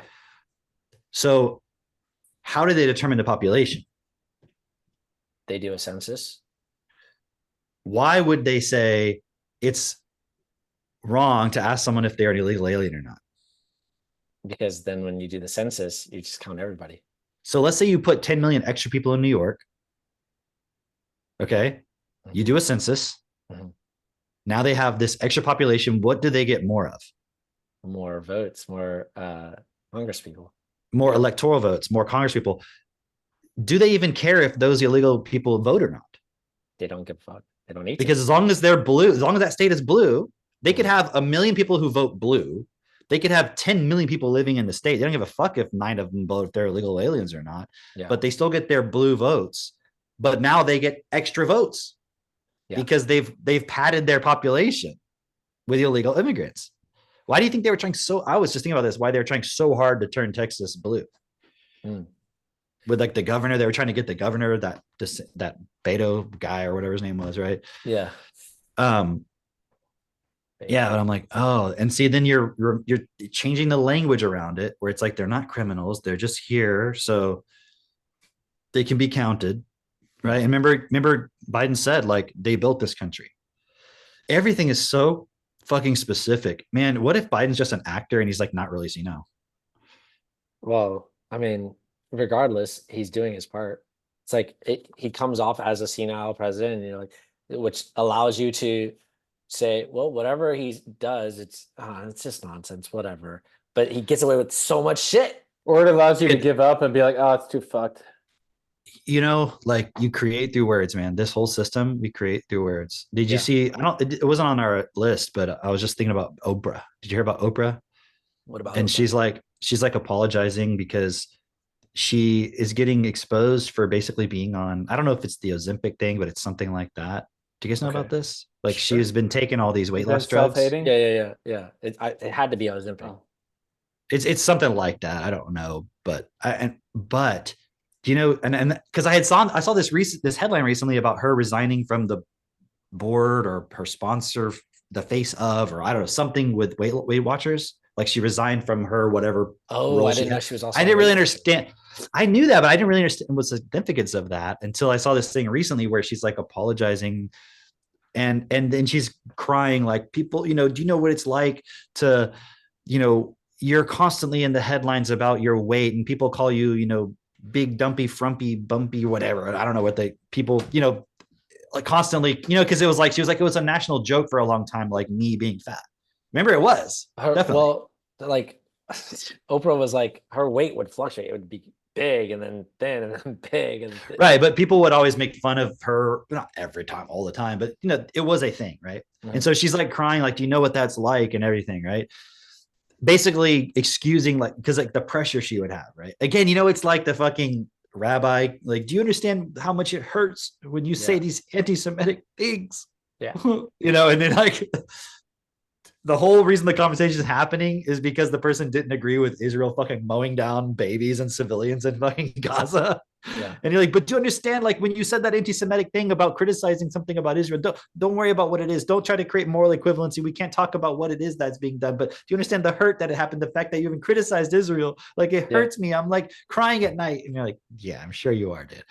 But like, so Oprah's like crying, like the pressure she feels about her weight and her body and all this stuff. But the reality of it was she was fucking working for Weight Watchers, which is like, do these Weight Watcher programs and you'll cut your calories and count and buy all these fucking Weight Watchers meals and magazines and all this shit. And then she's losing all this weight. And it's like, look, but then she's actually over here fucking taking weight loss drugs. Right. It's like she's literally fucking scamming people. Yeah. Right. And so it's the same. It's like cry, manipulate, use words, lie. Do you see what I mean? Yeah. It's the same thing that's going on with the anti-Semitism, with the with the racism stuff. with the anti-Oprah, Dude, dude. anti-Oprah hate has got to stop. Please. I think it might be a bigger problem than anti-Semitism, to be honest. Listen, I grew up with the anti-Oprah hate, and it hurt You're me a lot. anti-Oprah? No. You like Oprah. Guilty by association. Don't tell me Oprah was your celebrity crush. Dude, if you look in an old yearbook of my high school, there's a page of me, and it's like 10 things about Drake. It's like Oprah, number one, Oprah is my favorite person. Is it actually? No, Drake. What is wrong with you? Bro, I was in high school, okay? All right? Oprah was my favorite person. What are you mad at me? See, now you're being racist, okay? Because you're Oh, yeah. questioning. Dude, Yeah. You can't even ask a question. you know you're not allowed to do that. That's fucking I'm racist for not having Oprah as my favorite person. until you're canceled. You're See, canceled. now what you need to do, here's the proper procedure. You need to apologize and say, sorry, I didn't realize I was being racist, and I apologize. Yeah. Oh. Go ahead. Because he gets to Yeah, I'm define not what gonna say racism is. Yeah. He gets to define what it is. Well, Dude, like, that's what the nah, fucking hold on. rabbi said. That's what the rabbi said. It's like, you're supposed to, Yeah. if someone says you did something anti-Semitic, a Jew says you were anti-Semitic, you have to apologize and then say, I didn't realize I was being anti-Semitic and I apologize, right? Right. He was. He's like, just like if as a woman, someone does something misogynist, they don't get to define it. You get to define it if it's misogynist or not and tell them, and they should just apologize. It was so interesting because it was like these little kids playing at a park, and it was like, these are the rules. No, okay. So I get to do this one, you get to do that one. Okay. So do it. Because I told you. And like, whoa, dude. Like he was literally telling her what to do in that moment. She's like, Okay, now hold on. Hear me out. So he might seem like I'm just picking on this anti-Semitism thing, but there's a point to it. Mhm. He said that the definition now is if you criticize Israel, if you criticize Zionism, Mhm. if you're anti-Israel, anti-Zionism. So now imagine how sneaky it is that you've got that. Did people hate Jewish people and that caused Jewish people problems throughout history? I'm sure it did. Just like anytime anybody hates anybody and they fucking do something based on that, it's going to fucking cause problems for those people or that person, right? Okay. But now imagine manipulating that to the point where you can get your own country. Do you see what I'm saying? And then do whatever you want with that country and then manipulate other governments to constantly give you money and funding beyond what you need when all your citizens already have a good life. Like the standard of living in Israel is higher than in the US for the average person.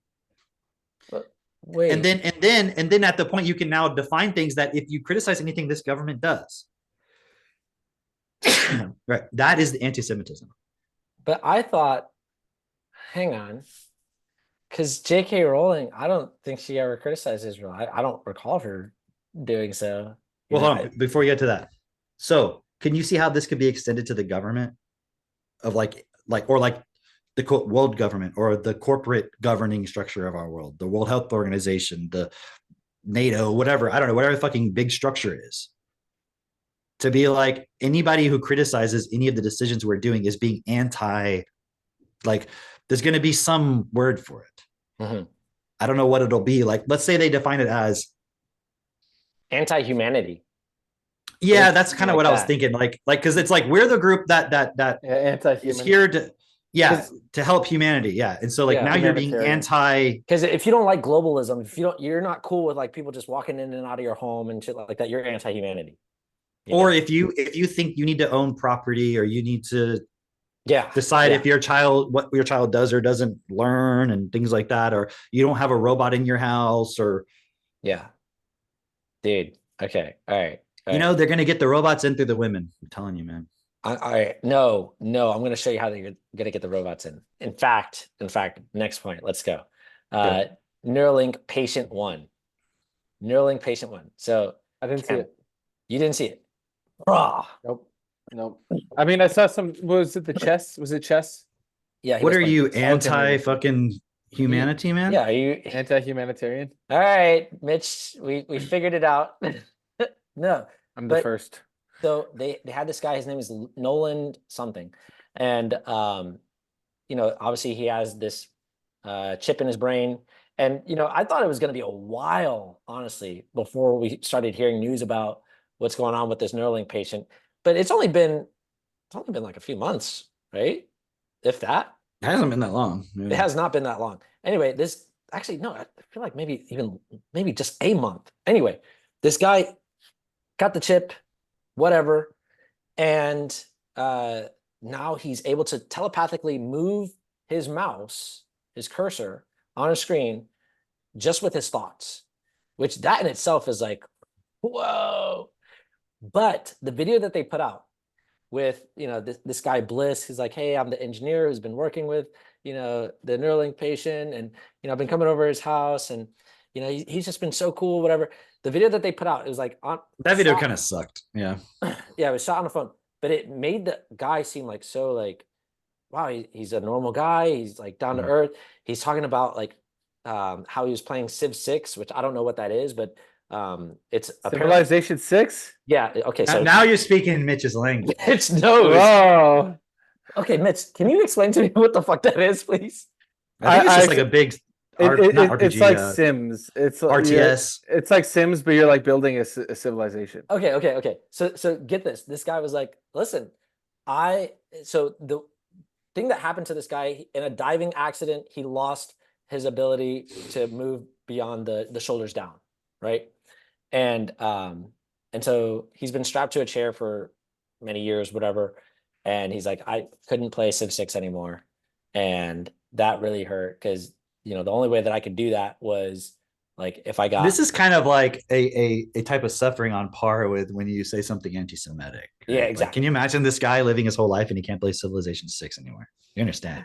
But do you understand why this Neuralink is so important for everybody in our society? Because how else was this guy going to be able to play Civilization 6? But how many nerds like Mitchell are out there and they're like, I connect with this guy now. He plays Civ 6, But I'm actually anti Civ 6, Oh, you're anti. Oh, I didn't know. So you're anti-humanity. Man, Mitch is anti everything today. Not anti everything. I'm pro a few things. Okay. Well, we'll get your pros in just a minute. But he was saying how he could stay up all night playing this when he couldn't do that before. And I could just see the connections that were being made was he's connecting with all the people who are like, they play video games, they're like the weirdos. Like the outcast? Exactly. And then of course he's got the sympathy vote for like, oh, the quadriplegics, anybody who's had or gone through, like you have a family member who they have to be taken care of and you have to watch after them and all that stuff. And he did this speech. Oh my gosh, the speech that he did. And I think it was to like Tesla engineers and people who work on different parts of Tesla robotics and all that stuff. But his speech that he gave, he was up there speaking for like 40 minutes or so. It was so charismatic. You see this guy and he just comes off as like a normal guy, but he's hilarious. He's got all these jokes and like he's just strapped. Well, they could have how many people did they have to choose from? Yes. If you think about it. Yes. So you don't think they would have been like, all right, now who's also going to be a good spokesperson? And he also says this too. He's like, the speed with which Tesla moved, the speed at which, or Neuralink moved, the speed at which. Wait. Hold on a second. Yeah. Sorry, go ahead. I have a theory, but go ahead. Okay. He's like, the speed at which you guys move, where within 5 months of basically him being selected, they were able to start doing surgery. And he's like, and then the surgery was only 2 hours. Everything happened so quick. After that, is like within the first 10 days, he was able to have full control. 6. No, that still doesn't work. But he was able to have full control over like it's called a BCI, which I forget what that stands for. But like he was able to have full control over like the movements of the mouse and everything like that. Wow. And telepathically, and it was so cool because he's talking and he's like, there was a little period there where the clinicals they wanted to see if they could find somebody else. Maybe find somebody better than me, but like, good luck with that. And like, he's so charismatic, so quick. And he's like, they start asking him questions about, and they showed video of him too. They showed video of him in his house. And it was the main engineer that works with him. He's like, man, we've been able to go 8 hours a day with this guy. And he's like, 8 hours is nothing for me. I'm like, I would go all day if you would let me. Like I don't care. Like I'm loving this. I'm loving what I'm able to learn with this and help out humanity and all this stuff, right? And so this guy, he's a certain type that it's like, oh, he's the perfect fucking candidate, right? Oh, And then they showed a video of him playing Mario Kart with his dad, and it was just like, man, the feelings that it should bring up within a person, is just like, uh, oh, look at this, a father-son moment. They're playing video games together. How many, families are doing that? But like this guy he can't move his arms. He couldn't do this for years. And now here he is. He's like, and I started playing, and like I was coming in last. And then I started getting a little bit better, a little bit better. And now I come in second every single time. And I'm only losing to my dad and my brother because, they're so hardcore. They won't let me win. But it's like, I actually get to play them again now. Like we're actually competing. It's so cool. But I can also see like this is selling people on, even if you are not a quadriplegic, you're like, I want to use this thing. And they ask him like, how does it feel to move the cursor without, with just your mind? And he's like, I can't explain it. Like it feels amazing. Like I can't like, even though you're watching me do it, even though you're the engineers that put this together, you don't know how it feels. I can't explain it to you.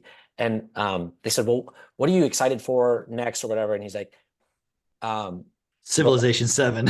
yeah, but he's like robots. He's like, I can't wait for. Going to control him with his mind. Exactly. He's like, that's exactly what he said. My prediction is in 3 years, this guy's going to be emperor of the fucking world. Okay. He's going to be like sending drones out, like, just fighting like China and shit. And like, he goes, got a whole army at his disposal. Elon, send me to Mars because I can control the robots. Like how amazing would that be if I'm just like the emperor of the robots in Mars and I can control them and have them do whatever it is that, we're trying to accomplish. He's like, what better candidate? Somebody's in the background like, turn off his feed. But he's saying too much. But he was saying like, no, I'm really excited for like I would love to have a Cybertruck. I'd love to have a Tesla bot that drives the truck for me. I'd love to have, like with this technology that is being created right now, I can be carried in a car, out of a car. The Tesla bot can be self-driving. And he's like, my family, I love traveling. I don't mind traveling. Driving here, it took 10 hours. But my family, they don't really want to make that drive and everything. And I understand that. But like, if I could have a Tesla bot that could take care of me and be my nurse essentially and all this stuff, like, how many people that would help? How many quadriplegics that would help? Quadriplegics, we get left in nursing homes. Like I'm lucky enough to have a family that's able to handle all this work. It's not that they don't love me. I'm sure that the other families, it's not that they don't love their family members. It's that it's so demanding to have to like, change the sheets, flip you over, all this stuff. It's like, but if I had a Tesla bot that could do that and I could control it with my mind or speak to it and all this stuff, and it was just like, he was painting this picture. And in the comments, I was looking at, what are people saying? And people are like, the government is worried about taxing Elon Musk when, Elon Musk is doing this for humanity with his own money, and it was just like, what does the government have to say about that? Like, leave this man alone. Like, it's just creating this, like, a love for Elon Musk of like, wow, he's this superhero. This is amazing and all that, right? And then on top of that, it's like, you're painting this vision of whatever it was that I was afraid of with the Neuralink, with like, they're going to send me ads for fucking Pizza Hut or whatever. Like, I want it. Fuck it. Like I want to control robots. I want to do the stuff that this guy's saying. Like this is amazing, And he painted it. When you buy a Tesla, do you get all the options automatically? Someone said, actually, because when he was saying all that, one of the engineers said, you might have hit upon Elon's goal here, because he has mentioned that when you buy a Cybertruck, he wants everyone to have a Tesla bot with it. And I was like, I didn't know that. I didn't hear that. Right? So. No, my point though was like, if you buy a Tesla, you don't get all the features. No, you get you have to pay. Model. It's like a subscription and you upgrade it and so forth. Right. So you get a Neuralink, you're not going to get the whole full thing. This guy is. Wow. No, Wow. he's a test subject. I'm saying the average person's not. Yeah. Yeah. Holy shit. But Wow. You wonder too how many people in those comments like they own Tesla stock, so they like feel like they're chipping in. They're like, oh yeah, I'm gonna like, oh you know, yeah. Oh yeah. I'm a the part of the cult. future. Yeah. Yeah. Yeah. I saw this video 4 years ago that broke down. It wasn't talking about Tesla specifically. It was just talking about robotic prosthetics. Mhm. And there was this one where they can control the robot Like arm, the but it's like arm. using electrical impulses and their like nerve endings or something. I forget. Yeah, Do yeah, yeah. you see that? Did I show you that video with you? I've definitely seen that video. Yeah. Or it was like a while back, but they broke down the point of talking about how these technologies are introduced initially through we're helping paraplegics, and then it goes to the next, and it's just like part of their marketing cycle. Yeah. So like it's like the way they get their foot in the door through funding, but then it ends up being like there's actually the whole point was like the whole point of this is not to help paraplegics. Right. Like the market for that has got to be so minuscule. Right. Like, do you think Elon Musk plays that small? Like No. clearly he wants the Neuralinks for everybody. Right. Right. Yep. But Dude, I just imagine people just putting in a Neuralink and just sitting and I mean, what was that? Oh, in Fall, right? That woman, she gets in that accident, right? Remember? exactly. And the robot's carrying her.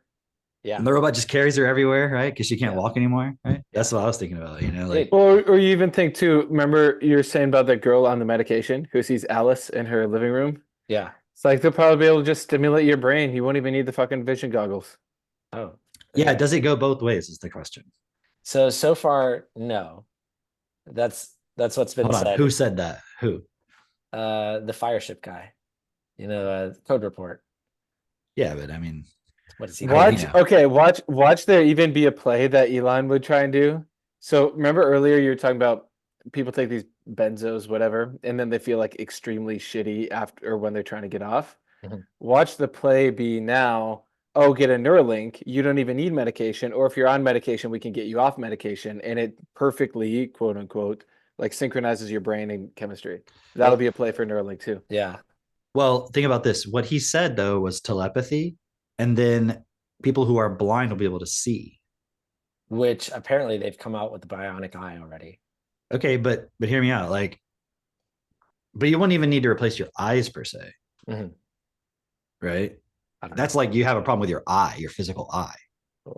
Either way. It's probably Right, just but like imagine- a chip in the brain or in the eyeball, like a chip But within my it. point is, they're saying it's for people. Also, they want to get to the point where you can see in like different frequencies and so forth, right? So, doesn't that imply it will be two ways? Yeah.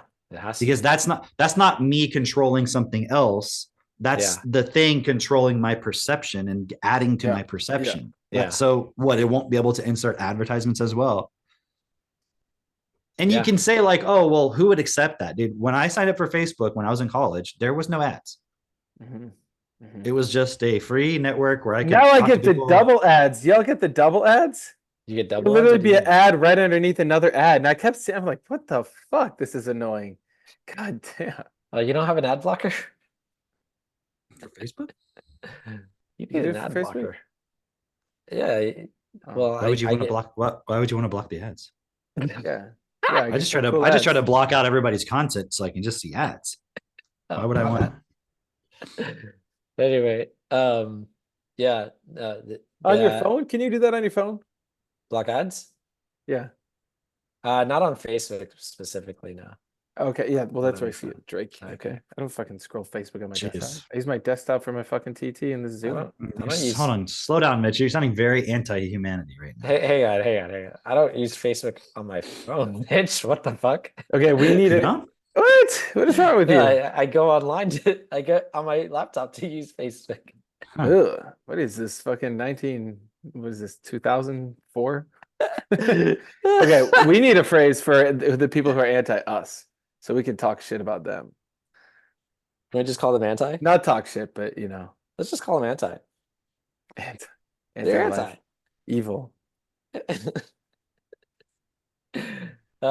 Okay, And last. well, when Neothink calls it as the anti-civilization. But You know what though? I literally care zero about people talking shit. Like, who cares? It's so irrelevant. It's like you're gonna have it no matter what. You could be Taylor Swift, and Mhm. people are gonna talk shit about you, Yeah, they're perhaps deservedly, like I'm doing. It's like that just comes along with the fact that we value free speech, right? So you're gonna have people who talk shit, and I mean, uh, all it does is serve as a filter. So I mean, think about it. There's the World Economic Forum. How many people know it's fucking evil and bullshit and all this stuff? But they still yeah, put out their videos, and people still look at them, and people are still on board with it. And yeah. Yeah, you look at the White House. Like I follow the White House on Instagram. It's like the funniest fucking post they make. And like all of the comments are like "fuck you guys," whatever, and it's doesn't matter. They don't care. Yeah. Yeah. Okay. So that's interesting. Because Kim, you sent that one tweet that was like the FDA loses the war on ivermectin, right? And I was like, loses? Did they really lose? Like, come on. Like they accomplished what they wanted to accomplish. they won, but then now they're supposed to. What was it like? They have to go back and delete their things on their directives Yeah. on it or something. Yeah. For their most famous tweet, which was like, you're not a horse, you're not a cow. Come on, guys, really stop. Like which is so spiteful. Like but just goes to show, like everybody was saying, like, hey, you can take ivermectin. It's like, well, no, that's a horse dewormer. Like, yeah, that was just propaganda. Yeah, but Just literally, that's what they do to repatent drugs. literally, oh, Like they take some fucking heart medication and make it for boners or something. Like that's you should exactly have been what like, you happened. don't have a heart problem. You know, Yeah, stop taking Viagra. But okay, look at that.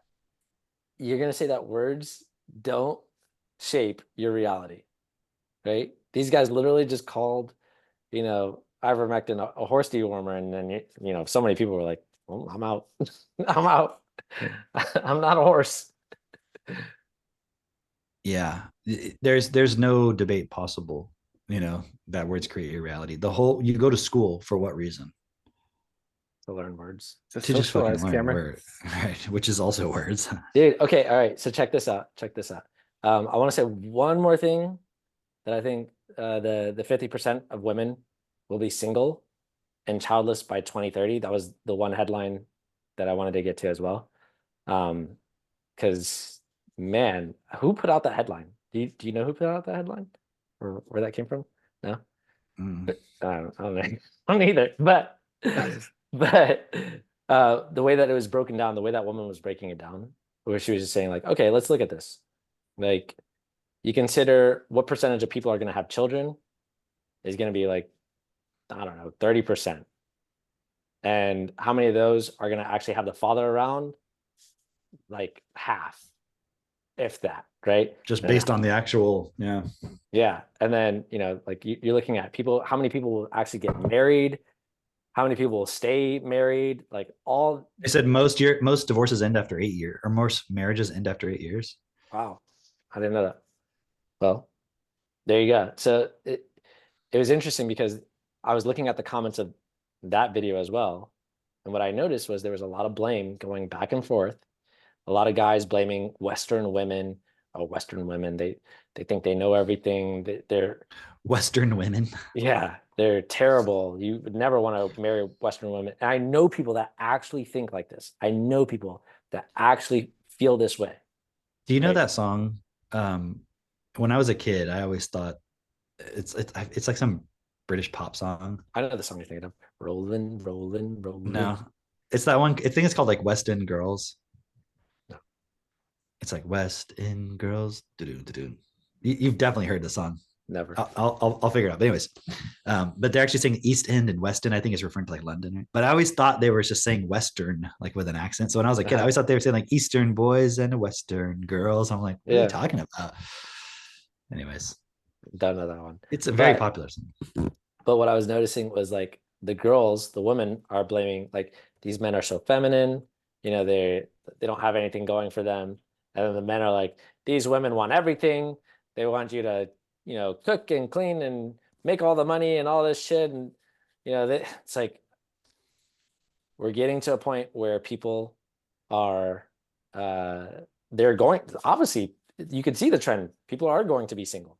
They're not wanting to date. They're going to have their robots take care of them, wipe their butt and all that stuff. And they're not going to get out there and actually procreate or Well, and build. they grew up with single Yep. parents. So that's what, just like with the black kids who grew up with watching their So it's normal. mom and dad riot in fucking Six And Flags.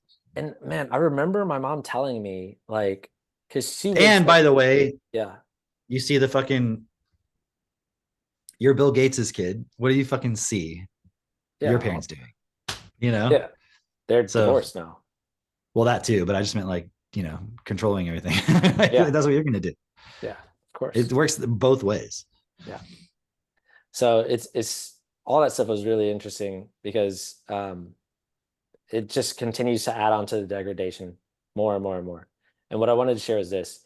I don't know if you saw, I'm gonna just share this because it's public on Facebook, so I'm just gonna share it. But it was a post by Kim and her flying with her daughter, Mm. Celeste. And she'd made this post, and I thought it was really good. And she said, "This is the third time Celeste and I have flown internationally. In my last post, I mentioned homeopathy and nursing as great supports, yet I didn't mention the thing that made all the difference and how well Celeste was able to manage herself throughout the experience." And I believe Celeste is like under 2 years old. She's less than two, right? Something like that. Just for context, but she's close to that age. Celeste did have her moments of crying, but I was able to talk to her and explain everything that was happening, as well as prepare her for what to expect next. When she did become upset, she was usually able to tell me what was wrong and what she wanted or needed. One row behind us, there was a baby slightly older than Celeste who cried for hours. Her cries turned to shrieks. She became hysterical, and she was at points gasping for breath. I did all I could support, but the whole scene was quite heartbreaking when you can see the implications. The reality is that there was one missing ingredient for that child and her father, one that takes time to develop, and it is not already in place. If it's not already in place when it's needed, then there is trauma where they didn't have to be. The missing ingredient is vocabulary. Vocabulary means understanding. It means communication. It means developing understanding and communication before it becomes emotionally charged and an emotionally charged experience. It means the interaction between parent and child is effective. Having an effective vocabulary stabilizes the situation instead of escalating it. Instead of tears and screaming and hysteria, you get words and then actions and a return to stability. I have placed a focus on vocabulary development with Celeste using TechnoTutor software and the vocabulary builder. And when I do this, I see noticeable difference in her integration of words. She was stringing together up to 5 sentences already by the age of 16 to 17 months old. With this, I was able to prepare her for the airplane ride and to show her what is happening in real time, as we had been learning all the words around traveling, changing locations, and flying beforehand. I noticed that when Celeste sees she could communicate her needs, she calms right down and we move forward. It's when she doesn't have the words and that she becomes frustrated, angry, cries, throws things, and we can get trapped into an escalating cycle of frustration. It makes me wonder if the state we call the terrible twos actually exists, or if our babies are merely lacking vocabulary. They know what they want and need, yet they can't express it. How frustrating that must be. On the plane, the father kept asking his daughter to tell him, "What's wrong? Tell me what's wrong. What does she need?" But she had no words and simply continued crying. Soon enough, the father became frustrated and angry and decided she was crying for no reason. And now he was yelling at her to stop. Can you imagine being a child with a need, a pain, a fear, or who just wants to be held, and instead of having your single need met, you get angrily yelled at to be quiet and stop asking? It is heartbreaking. Children expect us to understand them, which is why we have the responsibility to give them the tools so that we can. They expect us to figure out and solve the problem. It simply cannot be placed upon them to do so. Yet it is commonplace for adults to do just that, and the end result is trauma, however subtle or severe. Communication through a well-developed vocabulary changes everything with having a baby. Imagine what it does throughout childhood and into the teenage years. It's like night and day for me right now at Celeste, between where we have words and where we do not. When we have words, the experience is pure joy because that is what Celeste is naturally. When we don't have words is where struggles manifest. I make sure to place the foundation for words during those struggles, setting us up to succeed the next time around. Such a good post. Yeah. Oh, hey, what's up, Aristotle? Hey, Jess. Hey, Jess. Look What's going on? at you guys. I was just listening to her post and I was like, it's so well put. Like the explanation of the value of words at such a young age, because there's so many people out there who are like, you don't need to teach a kid till they're older. there's Yeah. no learning at that age other than like high fives and saying words, but like you're teaching them out of emotional repetition. You're not teaching them out of like a real physical foundation of what these words are and what they mean. And so I just see how important it is. And like we're experiencing the same thing with Aristotle. Like he's now able to put together words too, like more juice or more milk. And you know, he's only at 2 or 3 words right now, but it's dramatically different than a kid who doesn't have these words and can't express themselves. Because there's literally almost never a situation where I can't figure out what he needs based on what he's saying or how he's expressing himself. So it's like he always has his needs met, whatever they are.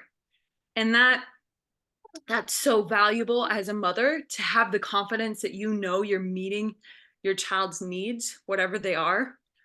Like it's invaluable. You could not put a price tag on that. And that's even just at the young age, let alone when they become like teenagers and whatnot. Like that's going to make a dramatic difference, because that whole teenage angst that kids go through, it's just a lack of vocabulary. They can't express themselves to their parents. And like, I could go on forever about this, but that post put it really well. And yeah, we actually we're flying to New York on Tuesday. There is a self-perfected event out there for the local community, being put on by Jude and Sandra, shout out. And so we're joining in the festivities. And so we're going to experience the same thing with Aristotle on the airplane. So it's going to be really fun. I have this is not best to put in your mouth. It's not edible. This is a baby wipe. But I'll have Mitchell to support me. It won't be just me on the airplane, but yeah, just wanted to say hi. That's cool. Thanks for sharing that. Yeah, and I know we're going to wrap up in a minute, but I was just thinking how a lot of some people would say like, well, you know, you're giving your kid you're meeting all their needs, but you know, when they get into the world, they're not going to have those. So you're not preparing them for the world. And it's like, yeah, that's why we should change that in the world too. Like, so because the world is abusive, we should abuse our kids, or let's not abuse our kids. And then let's change the system so that we're not abusing generally in there as well. So we're preparing them for a world that actually makes sense. Right. So but this is how you prepare them. You start preparing children who don't come from a point of lack. They come from a point of, okay, I have my needs met. How can I actually be of service to other people? Right. Yeah. Less competition, more working together. Today's podcast was so good, you guys. Like, you touched on so many different hot topics so eloquently. I enjoyed it. Nice. It's very good. Good to hear. Do it. All right. We're eloquent. Awesome. +1. Well, enjoy your guys' trip coming up. And I guess that's it for today. We'll see everybody on the next one. All right. Bye, everyone. Bye. Bye.